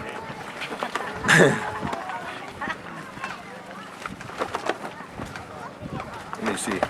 Paper stop upside down over here. Okay. But I'm a big believer in education. And not just education just to learn a bunch of facts and figures.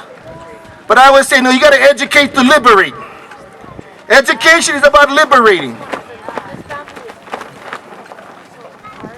And I don't here to talk about no feel-good history either. I'm not here just to tell you stuff just to make you feel good as a Kanaka. Because if it's all about making you feel good, you're going to die feeling good. And we're going to be dead in the same situation that we are in anyway. See, the goal has got to be about us recontrolling that mountain. The goal got to be about how our keiki going to control that mountain. The goal got to be about us already understanding how we educate ourselves is about ourselves, defining for ourselves liberating ourselves so we can determine for ourselves our future. See, that's what education has to be about. So we can clearly understand the education of those who control our people today has never been about teaching us how to liberate ourselves. The education that has been pushed on us, obviously, has only been about trying to maintain the control and domination of ourselves. And all you gotta do, of course, look in history. All we gotta understand. So let me start off by talking about some history. We know our kupuna. We have been in these lands for 2,000 years. For 2,000 years, at least, we've been here. And we know, if you look and even understand DNA today, drop some science. You know, because they tell us, oh, Hawaiian culture, you guys anti-science. No, we anti-bad science. I'm anti-bad scientists.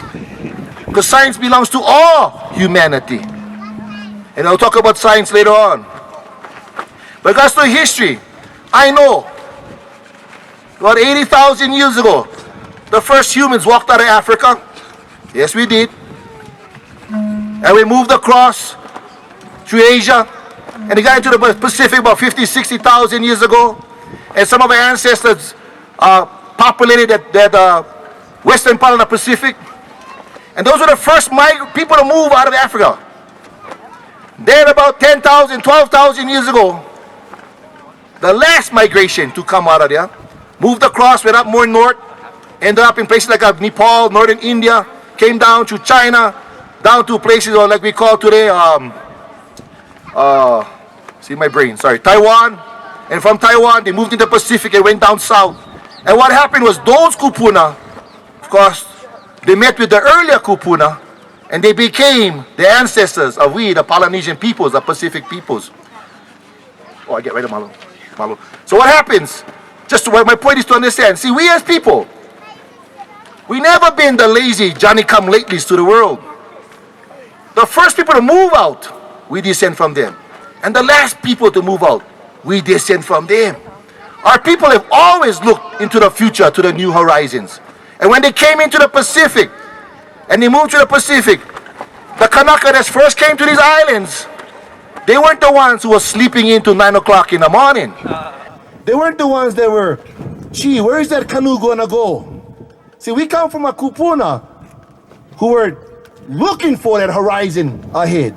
We come from kupuna who wanted a better life ahead. We come from kupuna who was always looking for a better way. See, that's why they ended up here. The most remote place in the world, our people ended up here. Now, what's so fantastic about this place too? Hawaii is one of the most incredible landscapes. You know, if you look at all the different kinds of landscapes you find all over the world, you know, alpine, you get low dry forests, you get rainforests, and virtually all the kind of landscapes you find all over the world, you find in the Hawaiian Islands, I think except for two. Tundra, I think it's something else, I forget already. But what's interesting about our kupuna, see, unlike many other peoples, when they adapted to the environment, they adapted to our environment. So they adapted to a particular kind of environment. Yeah, maybe grasslands, maybe up in the mountain slopes, maybe near an ocean area. But our kupuna, when they came to Hawaii, they were able to adapt to a place where you can be at the top of a mountain with snow 13,000 feet high, drop down into a rainforest valley, and maybe even make it down to a dry land forest all in one day. The next day you may be at the ocean, you may be out in a deep ocean. See, the point I'm trying to make is we come from people who naturally adapt to some of the most diverse conditions. So that's why our people, when it comes to diversity, we are diverse. Anybody who plant kalo, you know. The way people plant kalo in Waipio Valley ain't the same how they do it in Kiai or Kahakoloa or in Kau or in dryland areas. See, that's the genius of our people. We don't only get one way. We can do it all kind of ways. Yeah, and if you were to study history, you realize there's not too much people in the world have that kind of history. And it goes back to a famous words I was once talking with Mama Hale. one of my great kupuna I was able to spend some time with. And I remember watching Mama Hale, we were watching these two Hawaiians kind of arguing some politics. And she tells me, you see, Kaleikoa, that's why our people, they're so smart. We're not sheep. And what she was trying to say is our people, our wisdom is the fact that we don't all think alike, that we think in different ways. But what unites us is that spirit of unity as a people. So whether you come from Waipio, or Keanai, or Kahakoloa, or Hilo, or Kona, or Kohala, or Hanalei, or Kaho'olawe perhaps, we all the same people. But our experiences are very different. See, that's the intelligence. So what does that do for our people? It made us become very innovative. And all you gotta look at our sciences. Where does bringing water and engineering feats to create our lo'i, through our Hawaii systems. Where does creating what today they call aquaculture practices with our various fish ponds, or horticultural practices, today they call organic farming. These were things that were all known and practiced by our kupuna. You know, liho liho, of course he has his famous words. Navai ho'i e ole, hiakamai. O ko o umau kupuna. Heala I ma'i ka hele ia e. Oh, heala I ma'i e o umau kupuna. Yeah? Who can deny the genius of my, who can deny what I know? My ancestors all knew this stuff already. So the point that we gotta understand is here. So we gotta understand science has always been part, technology has always been part of ourselves as a people. But using bad science against other people has not been. Let's look at the history of science. You know, on Hale Pohaku, I was involved in a struggle that's still going on with the ATST. That's the solar telescope. They're getting being constructed right now on Hale Pohaku. And I mahalo this struggle, which has kind of reignited the Maui gang regards to that struggle. And the very first day I met one of the main people from the National Science Foundation.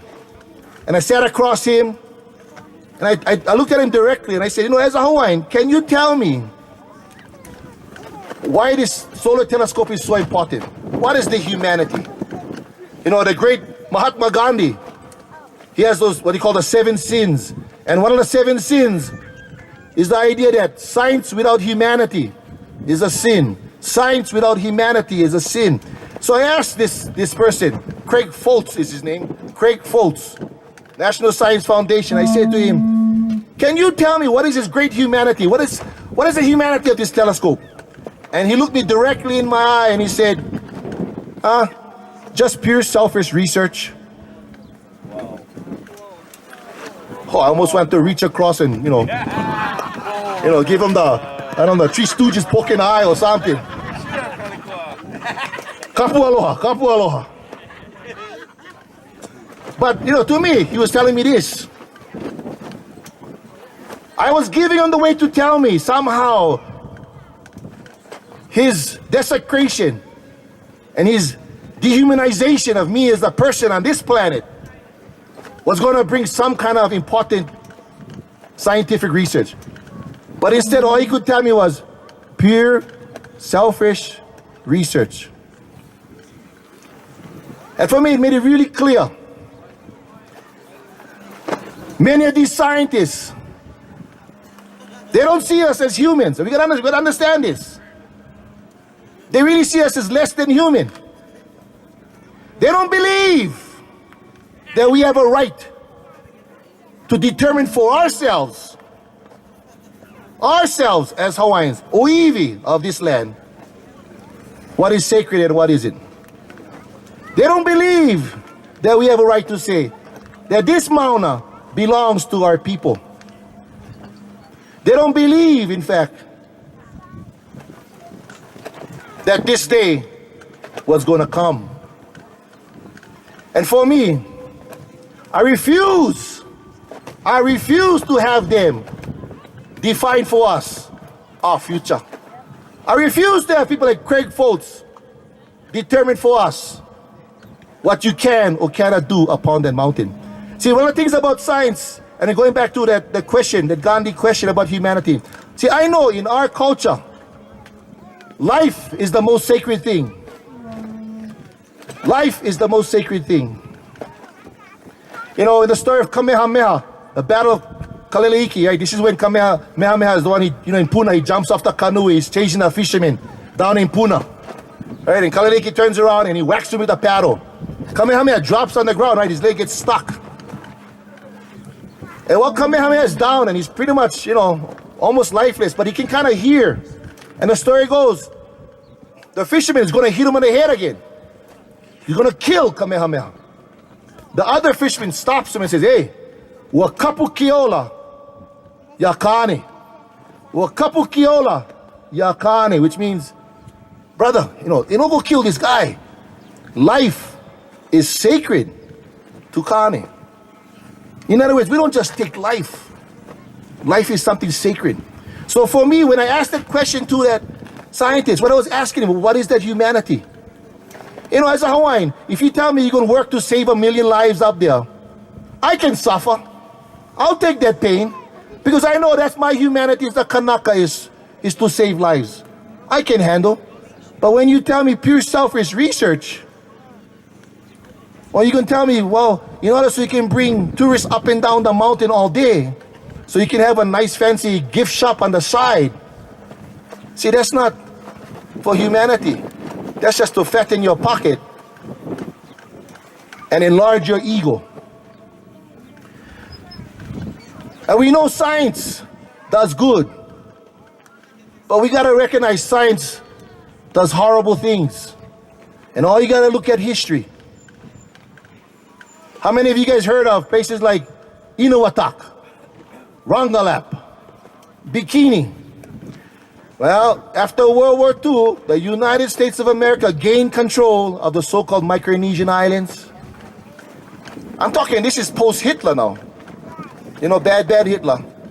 Well, this is the United States which said, well, we gotta develop scientific research to create nuclear weaponry. And what they did basically was destroy, by blowing up those islands, physically forcing the removal of these people, detonating nuclear weaponry, and forever poisoning those lands with radioactive material in the name of the United States nuclear industrial machine. That was scientists who decided to do that. Not by the will of the people, but because some of them had a bigger agenda in their minds for greater humanity. We can look at places like Tahiti, even into the 1990s, when they still had nuclear testing. Places like Whangafa'a and Mururoa. And in 1996, they detonated still the last nuclear device as a test in our Pacific waters. You see, they've always looked at Pacific peoples as guinea pigs. When they finish with their nuclear waste in the American continent, what do you think they do with their nuclear waste? Where they dump it? In our ocean. Not in Beverly Hills, not in Des Moines, Iowa, but in our ocean. Yeah. It's always been about them maintaining and controlling. So you look at our history, we know as a people, we as Kanaka have been around for over 1,000 generations from La'i. We know geographically, we've been able to sustain ourselves in these islands for over 2,000 years. The question is, how are we going to be here for 2,000 more? We know through our history that we all should know, right? Kamehameha unites these islands in 1810. Yes, through bloodshed. But the good news, we all became one Lahui Kanaka. And all of us today are united because of that. And yes, many of our kupuna did perish, but in the end, we won Lahui. 1826, the first treaty of friendship with the United States. 1839, first Declaration of Rights, the Hawaiian Kingdom. 1840, the first constitutional system set up. The first constitution was signed, the Hawaiian Kingdom. Of course, 1843, we know we had the Paulette Affair. But of course, the most important date we all should know, November 28, 1843, La Ku'oko'a, when the Hawaiian Kingdom was recognized officially as an independent, sovereign nation state. And as was said earlier, we were the first non-European nation state to be recognized. And from 1843 on, we entertained as much as 80 to 90 legations and diplomats around the world, and dozens of treaties with many of the powers to be of the world, including 5 treaties themselves with the United States. And during the Hawaiian Kingdom era, we had compulsory education, one of the first countries to have compulsory education, where education was for everybody and not just for the select few. We had Queen's Hospital set up to have health care for who? Everybody, especially for the poor. See, so this question of health care and education, we way in advance of those kinds of things. As Brother Andre was talking about technology, you know, that kind of foolishness, they kind of try to portray Hawaiians as being backwards, really is based upon people who have no idea of our history and our place in this world. Now, unfortunately, in 1893, the U.S. Marines made their move, landed, and forced our Queen Liliuokalani to yield her executive authority to who? To the United States, again, not to the provisional government. 1897, sorry, in 1893, they actually tried to pass the first treaty of annexation, and it's pulled by President Cleveland, who actually calls the affair in Hawaii by the United States, quote, an act of war. And that's the American president's own words. 1895, quickly the provisional government, actually, sorry, 1894, they become the Republic of Hawaii. 1895, one of the first things they do is to ban the use of Hawaiian language in the schools. How come? Because Hawaiian sounded silly? How come? Because they understood the greatest weapon, as Stephen Biko from South Africa says, the greatest weapon of the oppressed, the greatest weapon of the oppressor are the minds of the oppressed. The greatest weapon of the oppressor are the minds of the oppressed. And the best way to control a people is through the educational system. And if you take away their native language, you take away their cultural identity. You take away their cultural identity, you take away their right to understand themselves in this world. You take away their humanity. You take away their ability to defend themselves and see themselves as human beings in this world. See, this was done on purpose. Education was used against our people to deny our people a sense of self-identity. I mean, even the great George Helm said, far worse than losing land is losing your identity, your history, your language. See, that's the pole. And our kupuna, we survived. That's the point. You know, Brother Skippy has those famous words. Them got democracy, we got survive. See, we on this path of survival. The question is, how do we survive for, again, 8 generations, 40 generations, 100 generations? We're going to do whatever's necessary to get there. In 1897, a very proud year. And in fact, I see what you see happening today is reminiscent, most closest to what happens in 1897, when the Republic of Hawaii attempts to push a treaty of annexation to illegally and unlawfully take our sovereignty away. And what do our people do? They unite in spirit. And we have today, of course, the Ku'e petitions, which is the official record, the official voice of our kupuna. So if you have any doubt what our kupuna felt, or you're confused what they thought about annexation, it's all there still for us on record. In 1897, we know the Treaty of Annexation fails in the Senate. I repeat, the Treaty of Annexation fails in the Senate. And there is no Treaty of Annexation, as we all should know. And we should say proudly, and we should say strongly, and we should remind the world there is no Treaty of Annexation. And instead what they do in 1898, of course, in getting ready for the Spanish-American War, is they pass what's called the Newlands Resolution, which is a joint resolution from the United States, which really has no power to effectuate any power outside of the borders of the United States. And basically this joint resolution sets up what becomes the Organic Act of 1900. And I want you guys to listen to this very carefully. In 1900 Organic Act. You guys all should read this stuff. You all should understand this stuff. We all should say this stuff over and over. Teach this stuff to a young. See, again, in education, how many of us grew up knowing this stuff? How many of us grew up knowing about the Kiai petitions? How many of us were able to grow up at a time when learning Hawaiian and being Hawaiian was something positive? See, that's something that's only come up in recently, in the last couple of decades. But through that survival, we've re-blossomed. We're coming out of the winter. See, we're in the spring. We're blossoming again. Yeah, we're mu'o. We're liko. The day gonna come when we're gonna pour very closely. And in 1900 Ganigak, there's two things basically. It says, number one, it says, all land belonging to the Republic of Hawaii is now ceded to the United States. What's problematic with that right there? Well, what the hell land did the Republic of Hawaii get? And if they got the land, where did they get it from? Where's the paperwork? Where's the title? Where's the chain of title? And what's the answer? It's nothing there. It's a scam. It's a facade. It's pretending. So we know there was never a chain of title. And that's why, you see, Mauna Kea, clearly we all got to stand shout. It's our land.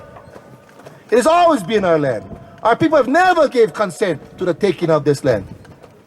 The second piece to that is this. It says, all citizens of the Republic of Hawaii are now citizens of the United States.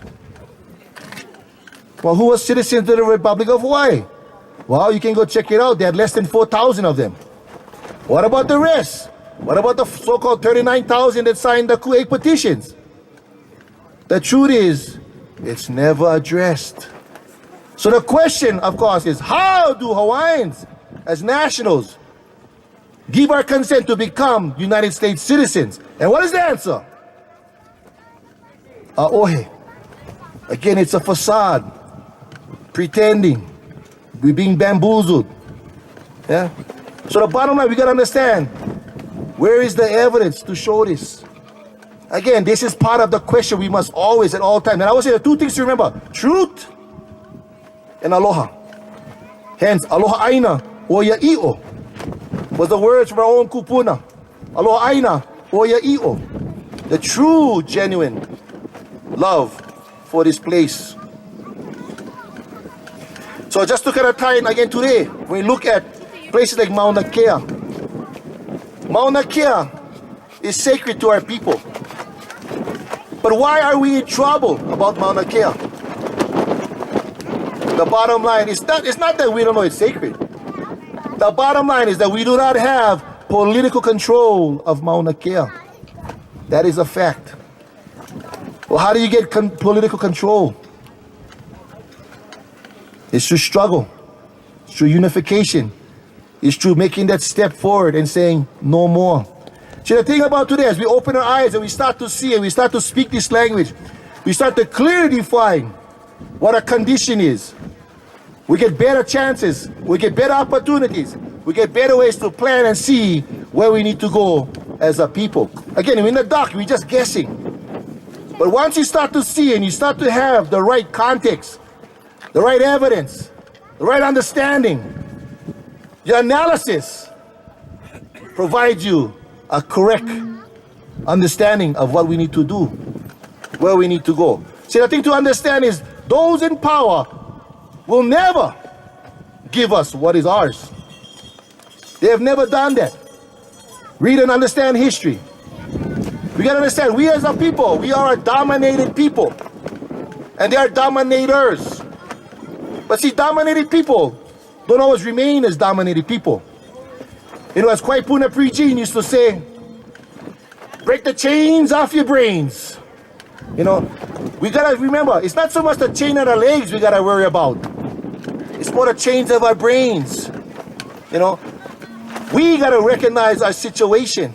We gotta understand that once we understand where we are, who we are as a people, there really is no stopping us where we need to go. There really nobody can prevent us from going where we need to go but ourselves. Yeah? Hegemony is this process in which through education, they teach us through this domination to somehow believe, first of all, their history is our history. How many of you think Uncle Sam is your uncle? How about George Washington, the father of your country? How about who discovered Hawaii? Captain Cook. But see, all these fallacies are the kinds of things they teach many of us in school.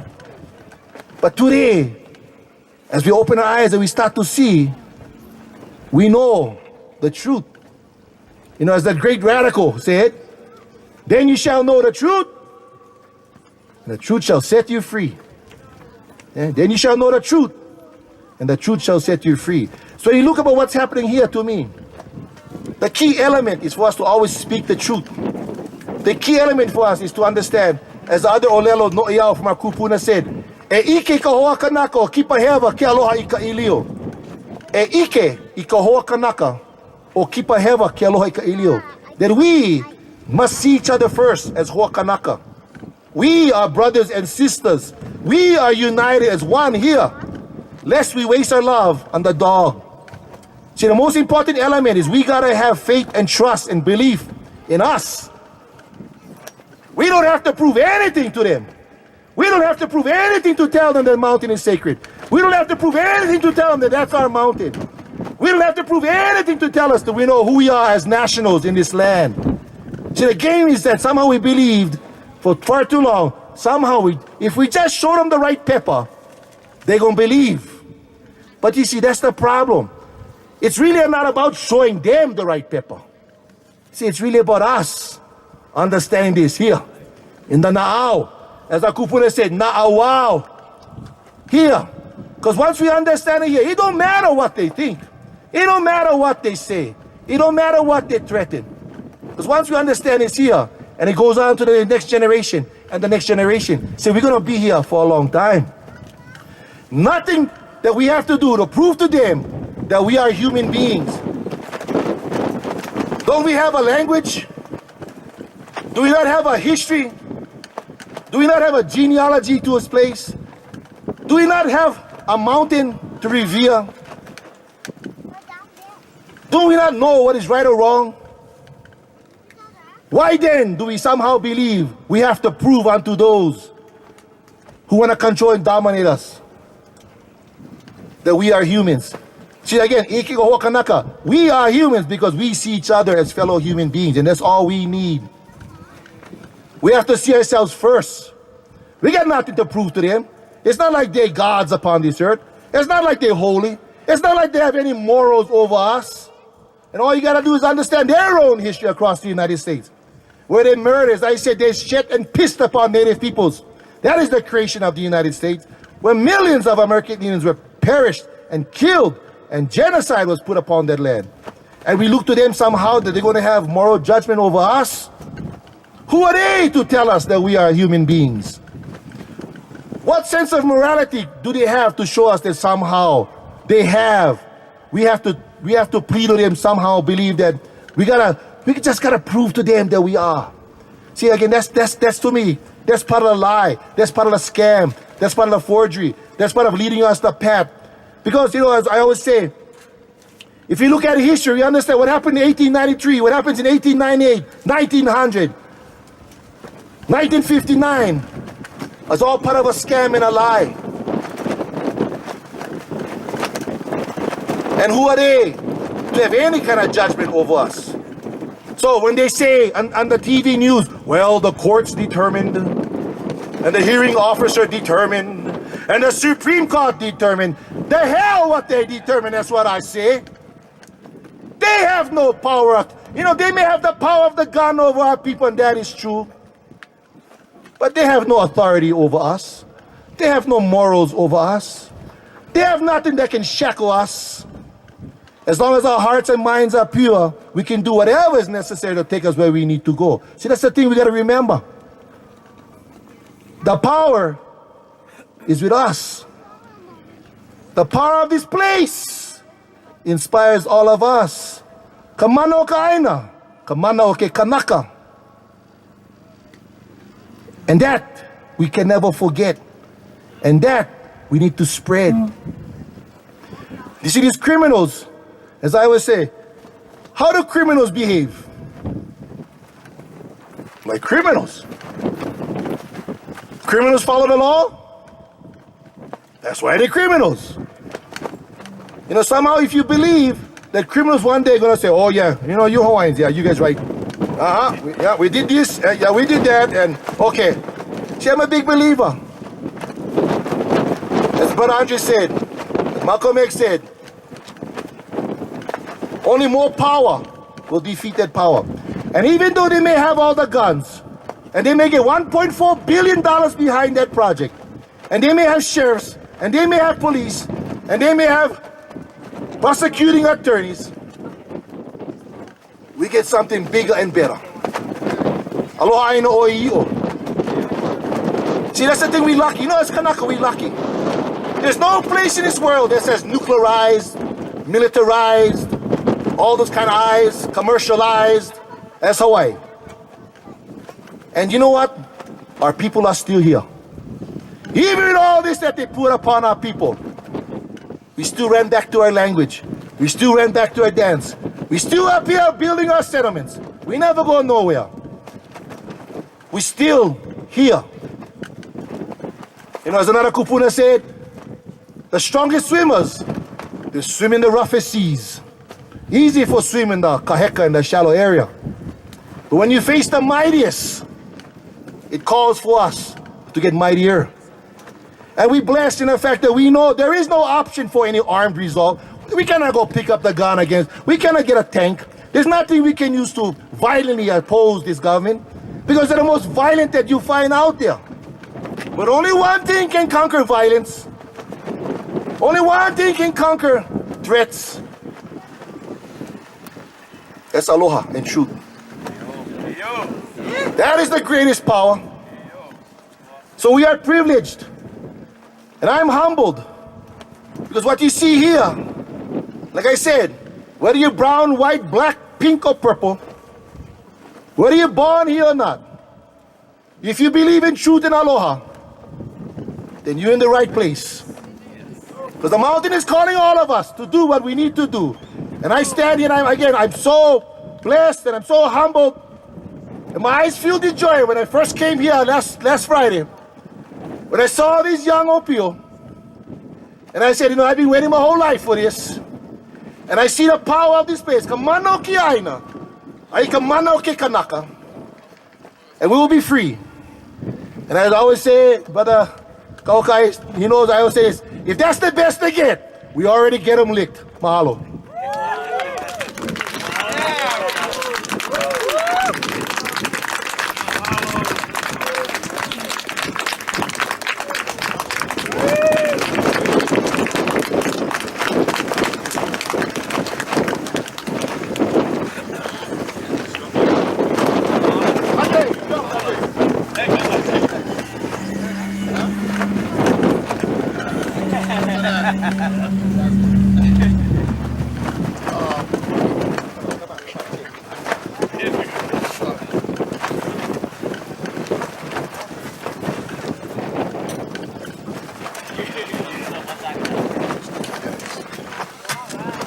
Aloha. That was on setup. I should have went first. I'm not going to take as much time because I don't have as much to say. I wish I did. But mahalo to Kaleikoa, and I always acknowledge Kaleikoa as one of my primary teachers. When I first met Kaleikoa, I'll tell you guys this story. Because we talk about, for me, the kind of work that I do, the organizing really revolves around, it's around sovereignty, but not about sovereignty in a sense of who get one plan, who get the pathway to sovereignty and all that. I'm not so much concerned about that as I am that we get more Hawaiians who are conscious of our right to sovereignty. So the work that I'm interested in doing is raising consciousness. They're creating this critical mass that we have, that we see here. And we need these kinds of uprisings everywhere. We heard yesterday at Iolani Palace, 3,000 Hawaiians marched. And they marched right down the middle of King Street. And they blocked the traffic. They never have permit, nothing. They said, fill them up. And it was for Mauna Kea, yeah? So that kind of consciousness we need to spread, go viral across the Pai'aina. So that's what I'm interested in. How do we wake our people up, yeah? Because as Malcolm X says, that's the most difficult thing to do, is wake up the masses. But when you do wake them up, that's when you get action. So that's for me. I've been strategizing for this day, like, for the past 15 years. And I'm just really happy to see that it happened. It blossomed out of the people, out of the Aina, yeah, for this critical mass, and it's spreading. What I really want to talk about and just share is some ideas that we talk about back on Oahu. We have a group called MANA, Movement for Aloha no Ka'aina, and it's just a few of us friends who got together to clarify our politics. And I just realized I went off on a big tangent because I was going to tell you about when I first met Kaleikoa. So let me go back to that. When I first met Kaleikoa, as we talk about critical consciousness, we were co-workers.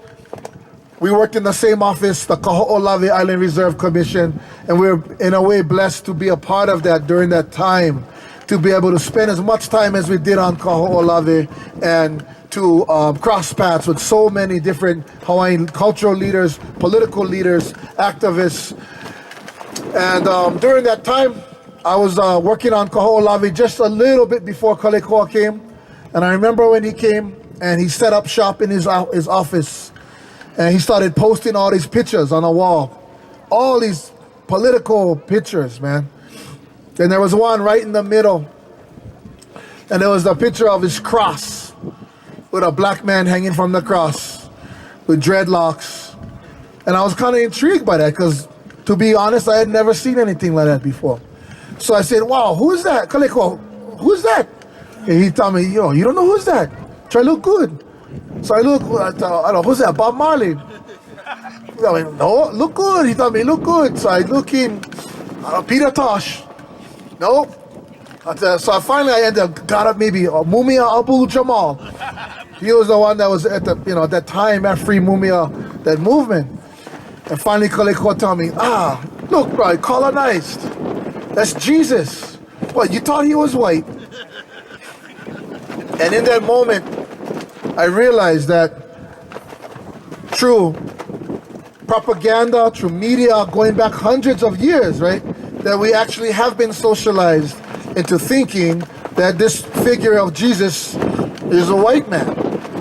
And for me, it was just a critical moment in my time to challenge my own chains on my brains and how my thinking had been unconsciously framed towards a certain perspective. And from that point on, I've always been a follower of Kaleikoa, Black Jesus. Just joking. But so what I want to share with you today is some of the work that we do, and also looking at how we consciously incorporate our culture, our cultural concepts and themes and imagery, symbolism, spirituality, religion into resistance, yeah, and how we can make that become very powerful for us. As Kaleikoa says, any act of culture in an occupied Hawaii is an act of resistance, is a political act, yeah. So some of the things I was sharing earlier was the whole purpose of having the Pu Ohe workshop was to create more Pu, yeah.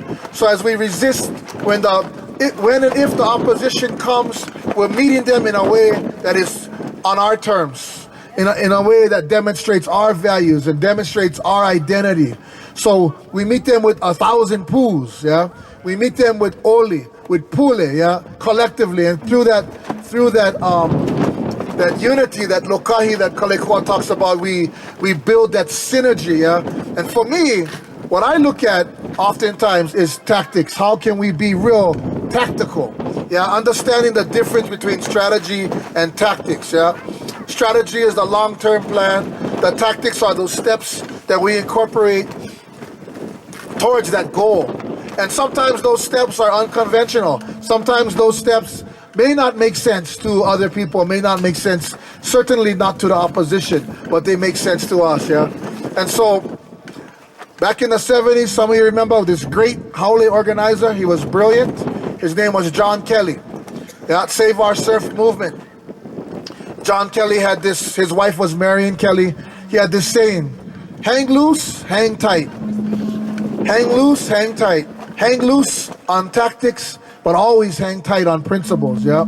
So everything that we do is well thought out, has intention and purpose. So there's different things that I just want to emphasize that we really think about on how we approach, yeah? And I know that, not to sound paternalistic or that I know any more than anybody, because the truth is, every time I talk to Kaho'okahi or to Hualalai and others, most of these ideas are being thought about, yeah? Like, oh yeah, we was thinking about that. Yeah, that's what we was talking about. But things like meeting and greeting the opposition, yeah? With aloha. Giving them leis, yeah? Putting the opio out front to greet them. Creating this internal conflict, yeah? And we have to be real clear about this. The Makai, the police, they're not the enemy, but they do represent the opposition. And so we cannot be seduced, yeah, into thinking that they're not gonna assert power over us, because they will assert power over us. They're mandated to assert power over us. And they would not be here if they were not prepared to assert power over us. So we gotta acknowledge that. We still treat them the ohana, cousins, family, friends, but they're here. And they're gonna put those handcuffs on, and they're gonna take us off and arrest us. So how do we, this is all about, in my mind, this is all about konane. How do we outthink and out-strategize them, yeah? How do we stay one step ahead? And for me, those things that I think about, I was looking at my brother, my cousin who's a policeman. How am I gonna cause internal conflict upon him so he don't wanna arrest me? Maybe he don't like come work there on that particular day. As I was saying earlier, if they can call in sick for Super Bowl Sunday, hopefully they can call in sick on the day of the arrest. But we have to nurture those feelings of conflict and appeal to their na'au as Hawaiians, yeah? And bring out that sense of compassion and humanity. As Kaleikoa said, we gotta awaken their consciousness, yeah? Wipe the makapia from the eyes so they can see the truth. Like, hey, why am I here? Why am I arresting my ohana for this development that's not gonna serve my people, yeah? And some of those things in Hawaiian, in traditional Hawaiian concepts, we get this concept ho'upu'upu or ho'upu'upu, yeah, where we plant ideas in their mind, yeah. We plant seeds of doubt, seeds of confusion and conflict, and not in a negative way, but in a way, as I said, that appeals to their na'au, that gives them conflict about arresting us and taking us down to the police station. And we gotta be, that has to be a tactic, and it has to be done with aloha. And I want to be real clear about this. I know we have a couple aloha here on the mountain, but we have to be clear, aloha is not passive. Aloha aina is not passive. Yeah. Aloha aina oya i'o. Yeah, why do we have aloha aina and then we have aloha aina oya i'o, yeah? It's a way to distinguish those true patriots who stand firm for our aina and for our lahui and our nation, yeah? And we have to do what we have to do, but we can do it with dignity and we can do it with aloha, yeah? So, as I was talking with Kaho'okahi, strategizing, how do we create confusion with the Makai, with the opposition, you know, looking at cultural approaches, giving them food, having the kupuna up front, greeting them, yeah, greeting them with oli and pule, greeting them with hula and mele, yeah, looking, Kaho'okahi had ideas of building ahus on the road, block the road so the vehicles no can come up, or we get ideas of building these, I don't want to say lele, but structures that are lele-like, these structures, yeah, that look like leles, and we put them in the road out of the ohe, yeah?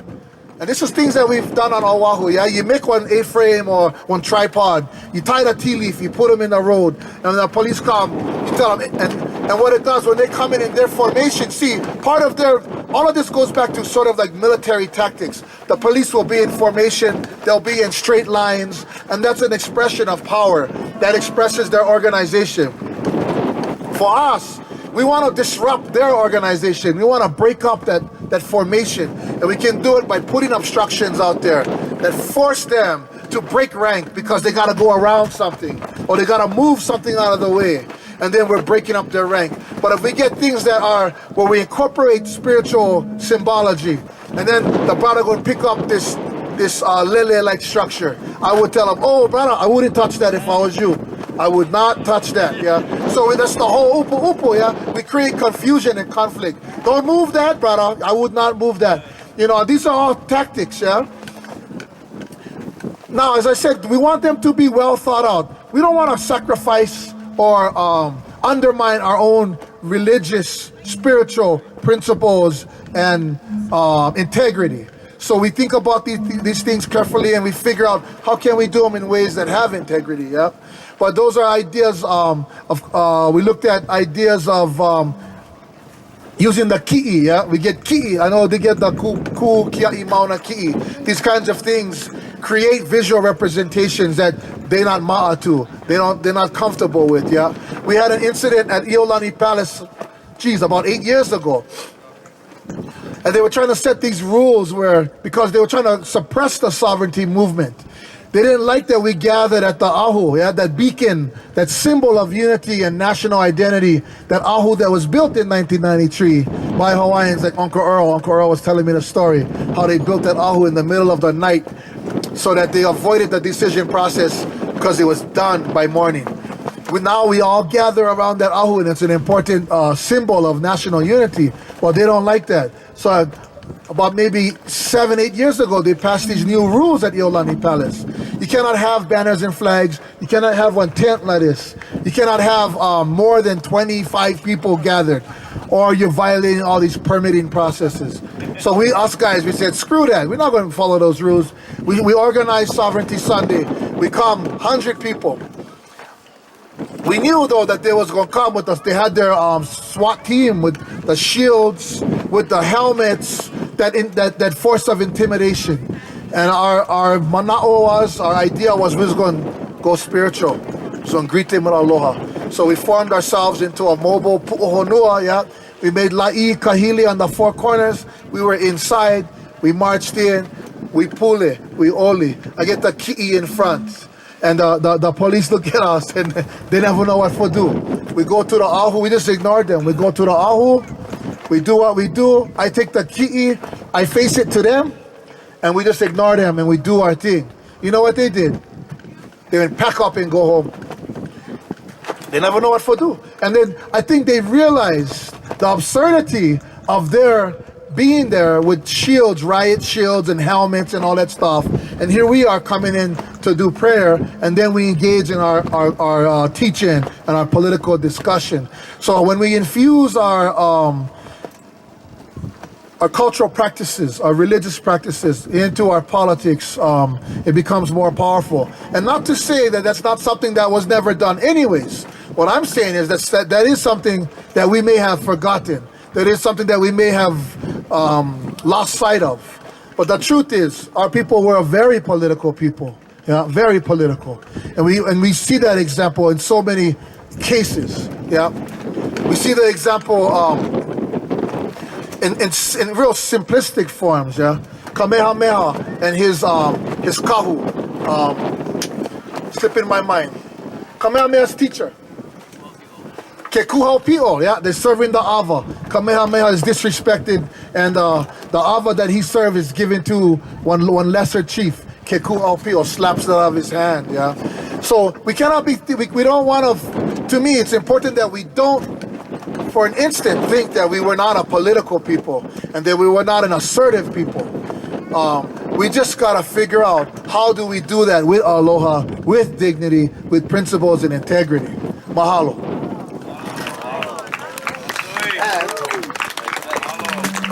You want to do a little talk on the tie-in? Okay. If you guys don't mind, we got one more short talk. This is my wahine, Camille Kalama.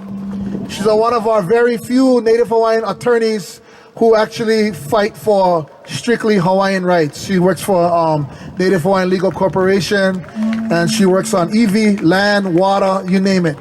But when it comes to Hawaiian land issues, not just because she's my wahine, but I would say she's an expert because of the amount of time that she puts into these cases.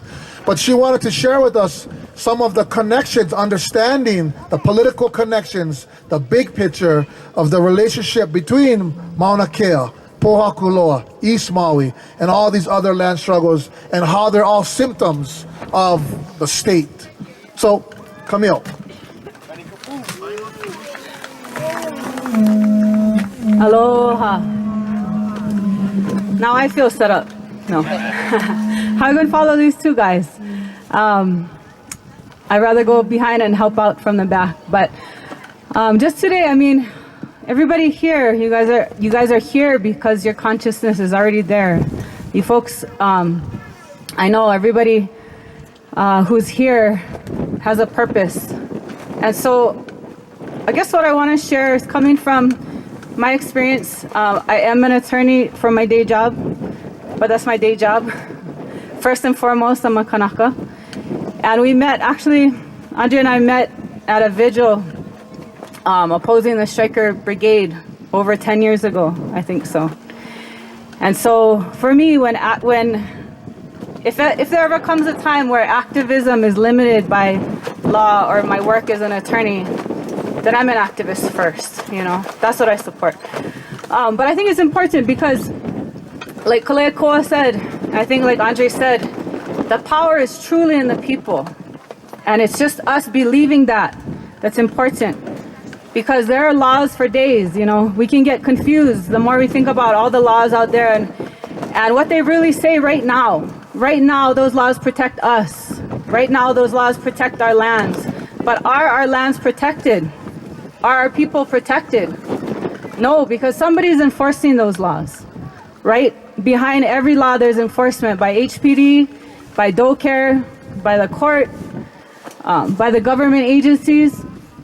And so everything comes back to the people. Laws are about people. People make them, people change them, people ignore them, people apply them when it works for them. And for us, it's a tactic, you know? It's important. It was important for me to go and find out, to go to law school, to understand what's being done, to understand what they're trying to tell us, you know, when they try to confuse us and tell us, oh, there's no more legal barriers to this telescope. That's not true. Right now there's an ongoing court case on appeal, and that's happening down there. That's one legal hurdle. The other legal hurdle is that these are trust lands. There are laws that protect the trust lands. There are laws that protect the sanctity of those lands. They're just not being applied. And we see that time and again. And so in all these struggles, what we got to remember is that when we get into the struggle, when we get into the battle, whether it's in the legal arena, whether it's outside of that it's not just winning that we're thinking about. Of course, everybody wants to win. But it's what you're there for, right? Like they said, you're there for Aloha Aina, Oya I'o. We're there for the truth and justice. And as long as we are there for that purpose, the outcome will be good. We get to the point where even if we lose some of these battles, we are going to lose, and we have to accept that because they have the guns, they have the power. So we already know that the court's not going to decide for us. Maybe they will sometimes, maybe they won't. Most of the time they won't. But why are we there? There's multiple purposes for everything we do, right? And it's only good if it helps us to educate us. If you imagine, just in my lifetime alone, which is pretty amazing, we've gone from just awakening to the hevel that was done back in the illegal overthrow, to understanding that there was no treaty. There was no treaty. They might call it a treaty, but it's not. It's just a resolution. We can pass a resolution tomorrow if we wanted to. And so it's understanding what really happened, but not because that's our truth. It's because we know that that's not true for them. They're lying.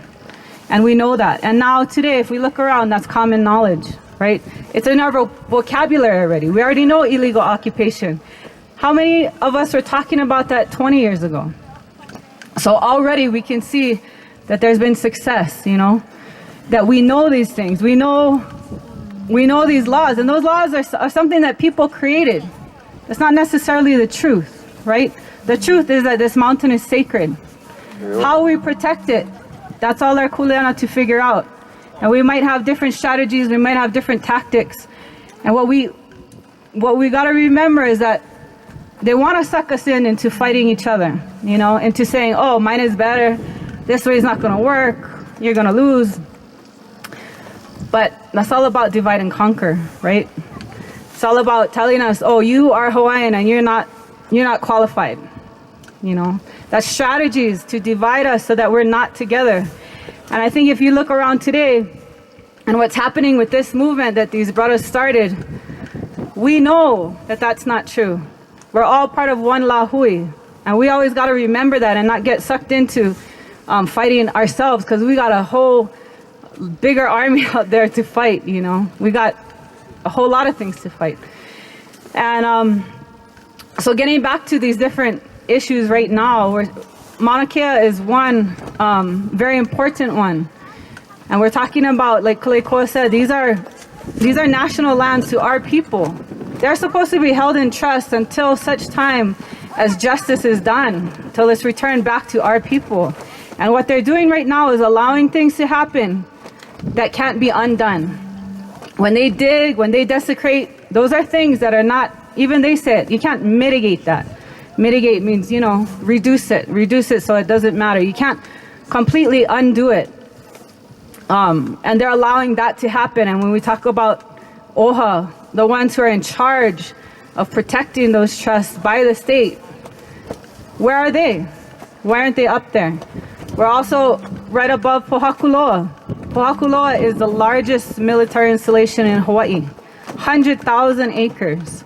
And right now, there's another case going on where the state BLNR leased for 65 years to the U.S. military thousands of acres of also our lands. And not once in 30 years did they go and check if the military was cleaning up their live fire exercises. Not once. And their lease says they must clean it up after every exercise. So when the state was asked, well, what have you done to make sure that you're protecting those lands? Nothing. They made one phone call in 30 years. And so we know that that's happening over there. In East Maui, the state leases out 33,000 acres of crown lands. Those are personal to the ali'i. They allow all that water to go to the sugar companies to water 30,000 acres of sugar. Meanwhile, our folks in Wailuanui, Kiai, Honopo, those guys are struggling just to grow kalo on a few acres. How is that they can water 30,000 and we can't even water a few? For things that feed our people, feed us. We cannot eat the sugar. It's not going to sustain us, right? They ship it out to California to process, ship it back, and then sell it in the grocery store. You want to talk about local food? Kalo, poi, we all know that. We all know what's important, right? That's another one. Another one is Hale Pohaku. That's also under the state. That's leased to UH, just like this Mauna. And like Kaleikoa said, they're halfway built with the ATST telescope. And I was at one of the initial hearings where they're asking Hawaiians basically to try to tell them how they can make it better for us. And you know what they did? The first thing they did, they put up a whiteboard and they said, the size, the color, the location cannot be changed, so we're not going to talk about them. And so whatever else you want to talk about, we can talk about. So right there, they're trying to say, we're doing this project, we want to know how to mitigate the harm, but we don't want to do anything to actually affect the project. And Craig Foltz and those guys were there and they said, oh, it's perfect, Hale Pohaku, House of the Sun. It's a solar telescope. What could be more perfect than that? You know, completely don't even get it. But our people there, they didn't listen. They said, you don't want to talk about the size, we want to talk about the size. The size is a problem. Being here is a problem. They call it Science City right now up there because there's so many telescopes. And they try to say, well, it's already disturbed. There's other sites. There's former telescopes. Some of them are coming down. There's remnants that are over 50 years old of a telescope that now they call historic property, so it's got to be protected. It's an old telescope. What about the Mauna? You know, but that's the kind of things that's happening. So they're here. They try to tell us, oh, we can do this because we went through the process. But if we look at the laws that they're talking about, at the beginning of all the process, The BLNR already gave them the permit. They already approved the ATSD before they gave us the process. Then we went through years of hearings and court cases.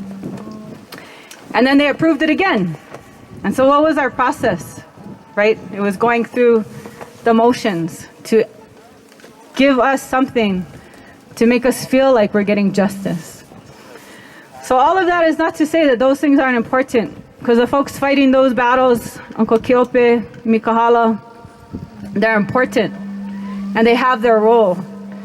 But we can't ever forget that that is not the only thing. You don't hear of country or people getting their countries back out of a lawsuit, right? How do people get their country back? Revolution, right? From the people.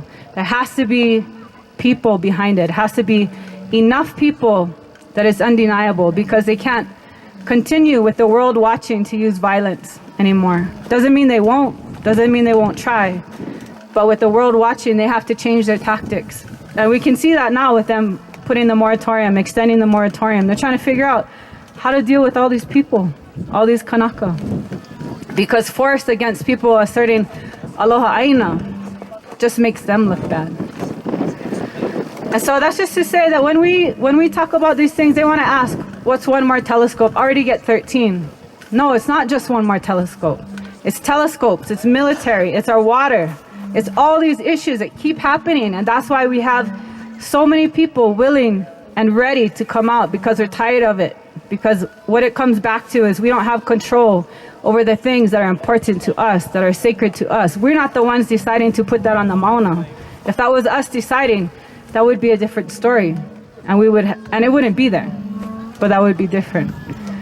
And so when we talk about these things, we got to make those connections, because they want to pick and choose, right? Oh, it's just one more telescope. Oh, it's just one more this. It's just one more that.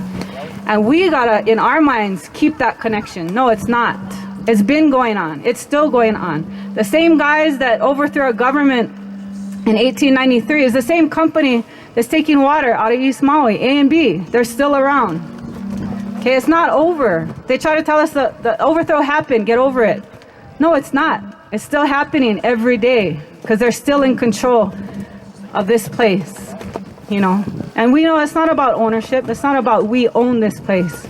It's our kuleana, right? And we grew up, or people grew to develop that relationship of Aloha Aina. It's not about ownership. And most of the time we're telling them, it's in your best interest not to do that. It's in your best interest not to build a telescope up there. Why? I'll tell you a story. I don't know the full story, but for Haleakala, the main NSF, National Science Foundation guy, he came to the hearing I was at. I met him. He's in his maybe 40s.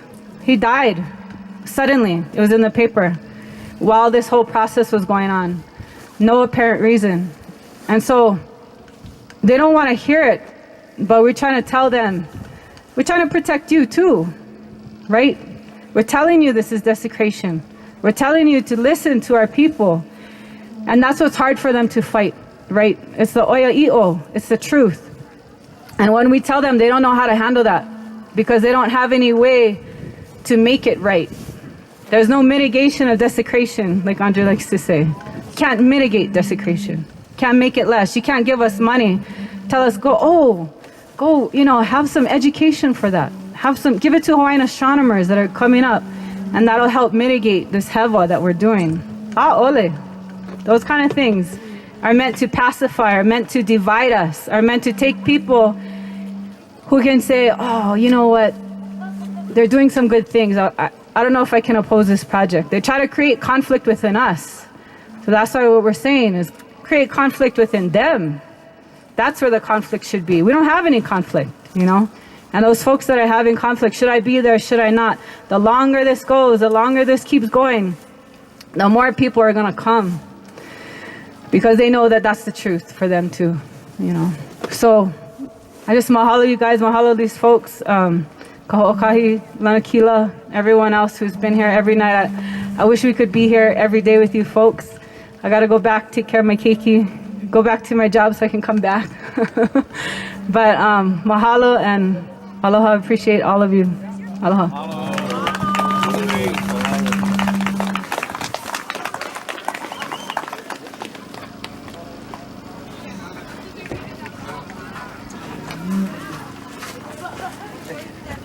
while we have these people here, because again, they're coming from Maui and Oahu, off island, so they're gonna leave tomorrow morning and tomorrow afternoon.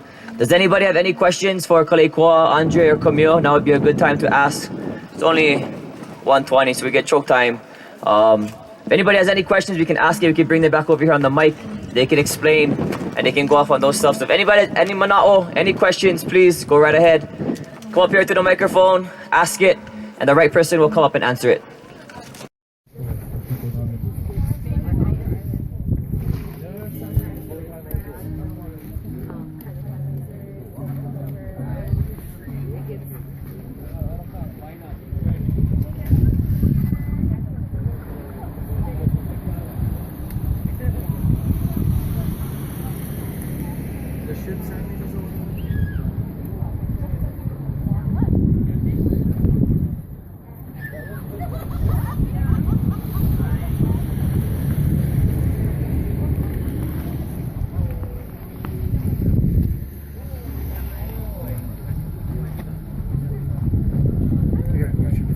Yes, sir. People coming from all the islands? Yes. Joining in? Yes. Is it predominantly people from the Big Island?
It got me, didn't it?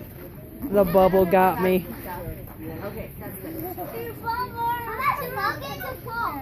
It blew right on me, didn't it? Yeah.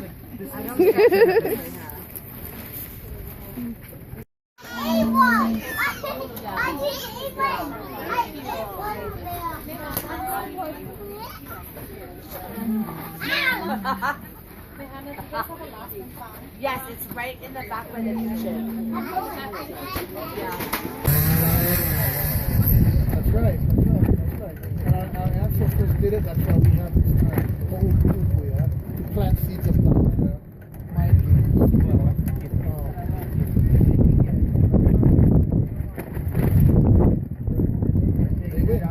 Right. And so the first step is to be conscious of and aware of that, of what their tactics are, how they employ them. And then, as I said, the game Konami is a game that's similar, not quite like, but similar to a game of chess and strategy. It's a little a board game, a traditional game that uses pebbles that move around on the board. Right, and the idea is to outthink your competitor with advancing 2 or 3 steps ahead, right? Bigger picture. How do you out-strategize them? How do you out-maneuver them? And unlike checkers, checkers is you eat up all the guy's opponents. In Konami, you see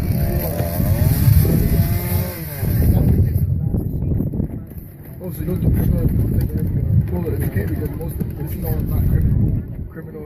So, we know that they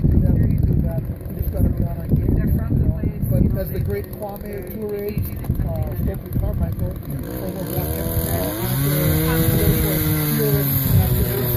he said the answers to political problems will only be through your culture.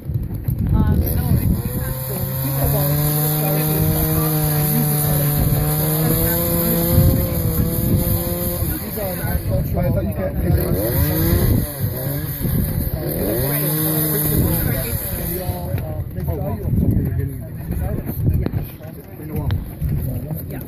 Because it's usually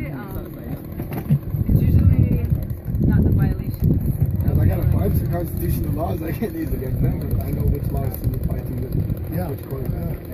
But you can, I mean, I think that it's absolutely people are compassionate for the man. But for some of those folks, it's usually like they're trying to get right. Yeah, we have our supporters. I mean, we have our friends and extended family, and supporters, whether it's Hale, Japanese, Popolo, across the spectrum. The bottom line is we're all stewards of this earth, and we need to recognize and understand that our collective unity is the power to preserve. These scientists who want to attack us. Well, yeah, we diffuse and we aikido that, we deflect and redirect energy. But I think also, we're lost in space. We're lost in space. You sing it, girl. Embrados. You're the only one. No, there's another one. I want to come tomorrow. I'm not going to tomorrow. I'm talking about yesterday. You should be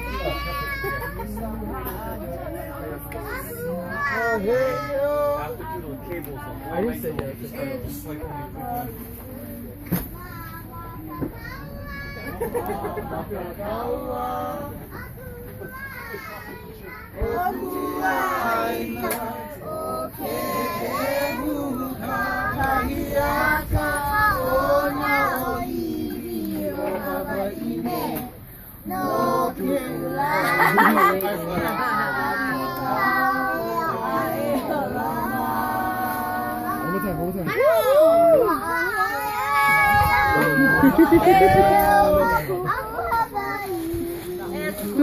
Hawaii,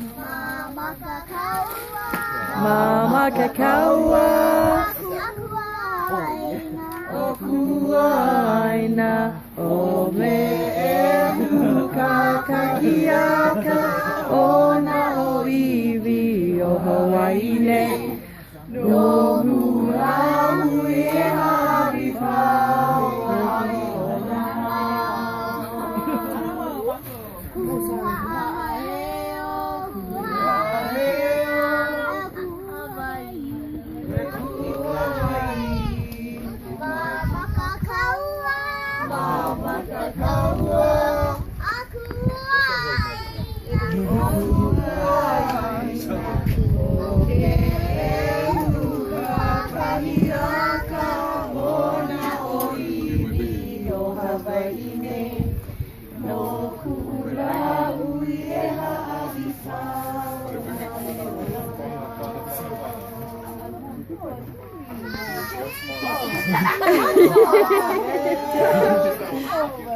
Don't get him started. It's around,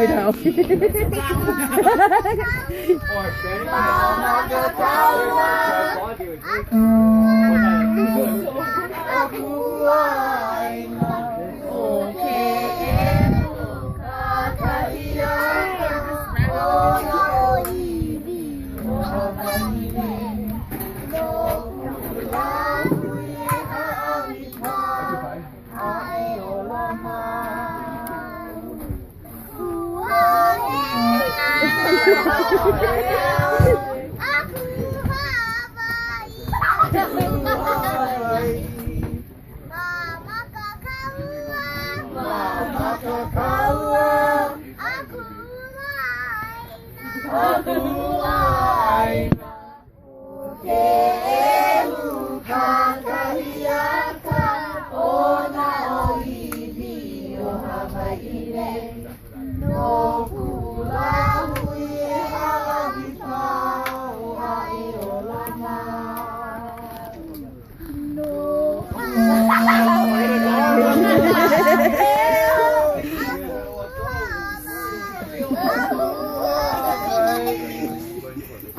cute. He ain't gonna stop. You can't make him stop. He's not gonna stop. That one is a ringleader. Oh, come on.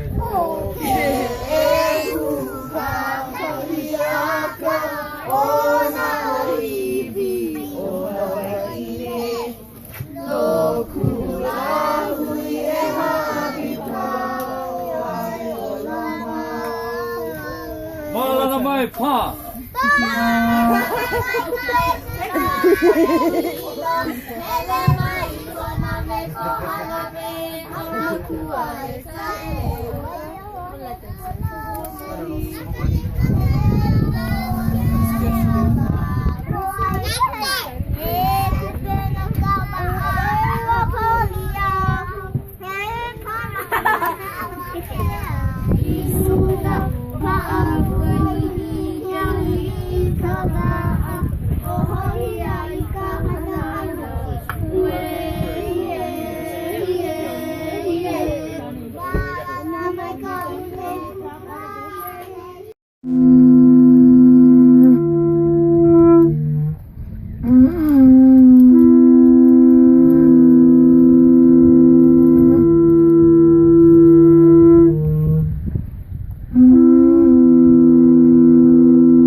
ka iole a palalau hala a ka ui ka puane ane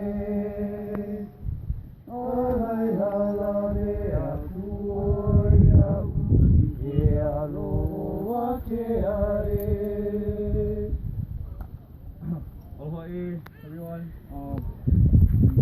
We're our ohana that has come here teach us the portraits of Hale. Some of them are leaving, and we gather everybody around to mahalo them. Father, thank you so much. We're here in Mauna Kea, but it's also the district of Hamakua, and we here in Hamakua have been desperately attracting Hale, and it hasn't necessarily ended up in the places that we thought we needed them, or and we face the same political family politics that there's everywhere else. So just want to go over here and so much. Thank you for appreciating and you want to get after it. I have some hope for you guys. But from what I learned when you're here, other than the lashings, oh, look at that. I am fascinated by a lot of values. Our kupuna, when we landed on our ba'as, you know, the first thing we did is we probably put up our hales and a local i'a, and it was a way of telling people that we're here, we live here, and we're gonna malama this place. And if you, for me personally, we put canoes on beaches, but it's almost like backwards, like the hale should be first and the canoes should come after.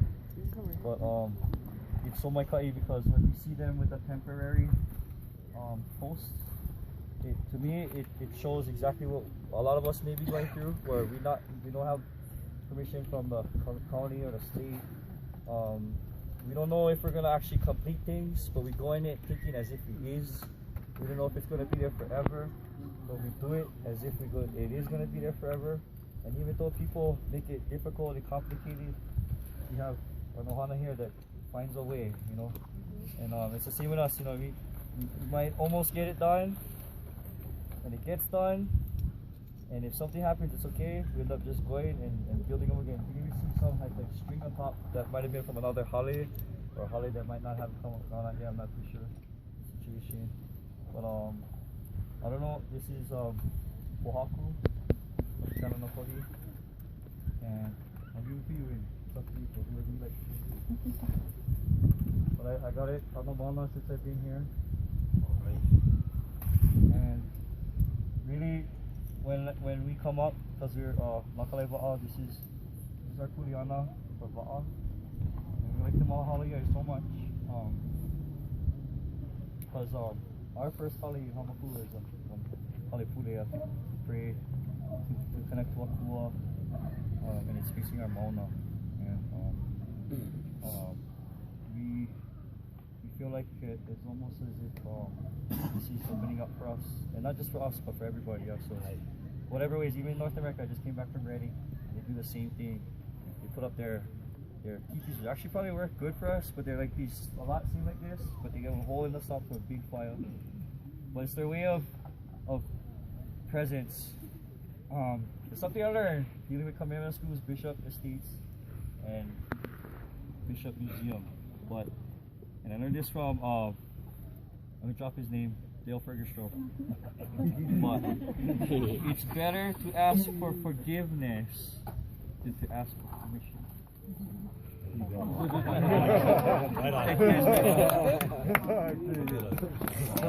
Uhola ia kamakaloala, Huai ke alohala, Huka ia kahaloala, Pave maina le uai, Mai ka ho'oku ia ka halawa ila, Mahalo e nā kuai, Mahalo e nā kupuna la ea, Mahalo me ke aloha la, Mahalo me ke aloha la, Mahalo.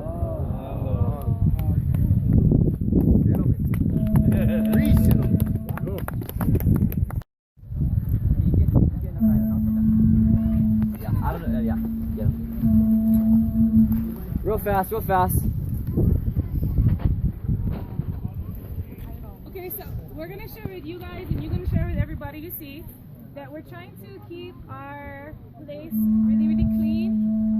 And especially yesterday, we had lots of people come, and we got tons of mail I donated, and there was lots of people in and out of the kitchen, and it's a relatively small space for hundreds of people. So we are asking that the buffet line that's outside, if people can eat from there, and if there's something that you need or that you want that's not out there, if you check where the coffee and tea stay, if you check the buffet line and it's not there, if you can ask one of the people that have kind of been yeah, in the kitchen staff, I don't know if that's really where we are, but whatever, the people who can take care of the kitchen, if you can ask one of them.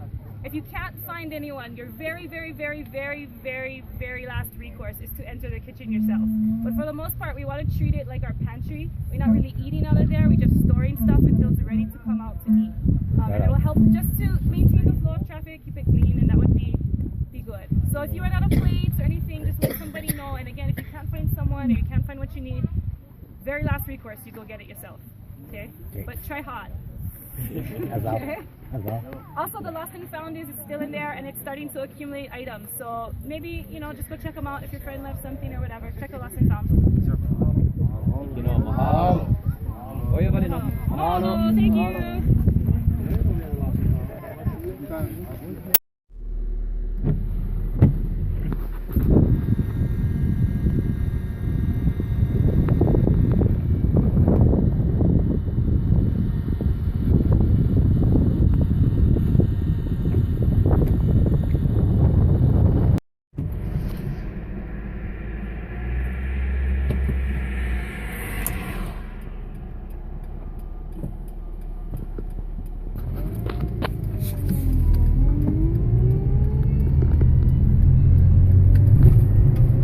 Big promises from the University of Hawaii, which manages observation points atop Mauna Kea over the 30-meter telescope. Among them, officials say they do not plan to build any more telescopes atop the mountain. There are other questions surrounding the project, including how the telescope will be built and how the state will benefit from it. Nestor Garcia is digging deeper to find out. Ness? Joe, I learned the 30-meter telescope will bring millions of dollars during the life of the project to the state, and I was told that if it is ever built, the university intends to keep a promise. The people who manage activity atop Mauna Kea told me that after the 30-meter telescope is built there, it will be number 14, the last one for the mountain, and that's not the only promise. The last new site that will be developed, we have made a promise that on the long run there will be fewer telescopes on the mountain, so we will see some of them go away. So what does the state actually get out of having all those telescopes atop Mauna Kea? We asked and learned that for the first 13 telescopes built, the state receives no money, not even rent. Instead, all they get is free access to viewing time. The state of Hawaii, as such a small state, could never afford its own telescope. But with the land and sky above Mauna Kea, we can actually use that to create knowledge, which is giving Hawaii its place in the world. But for the 30-meter telescope, the project would actually give back to the community in dollars. Here is the lease rent schedule. The project has already cut the first $300,000 check. Most will go to a fund that will help manage the conservation land where the observatory will be built, and some will go to the Office of Hawaiian Affairs. The lease rent will eventually climb to $1 million. Of the 13 telescopes now atop Mauna Kea, the University of Hawaii owns 4 of them with a minority share of a 5th telescope. Listen to what the university said about a couple of concerns with the 30-meter telescope. For one, I was told that the observatory will have no impact on the water supply. But what about the project foundation? I mean, it's going to be 2 stories into the ground. Some people think that dynamite will be used to build the TMT? No, there will be no dynamite. It will be grading, and there are big machines up there, but we will not use dynamite for the construction. Now, over the weekend, the governor extended the moratorium again on construction of the 30-meter telescope until April 20th.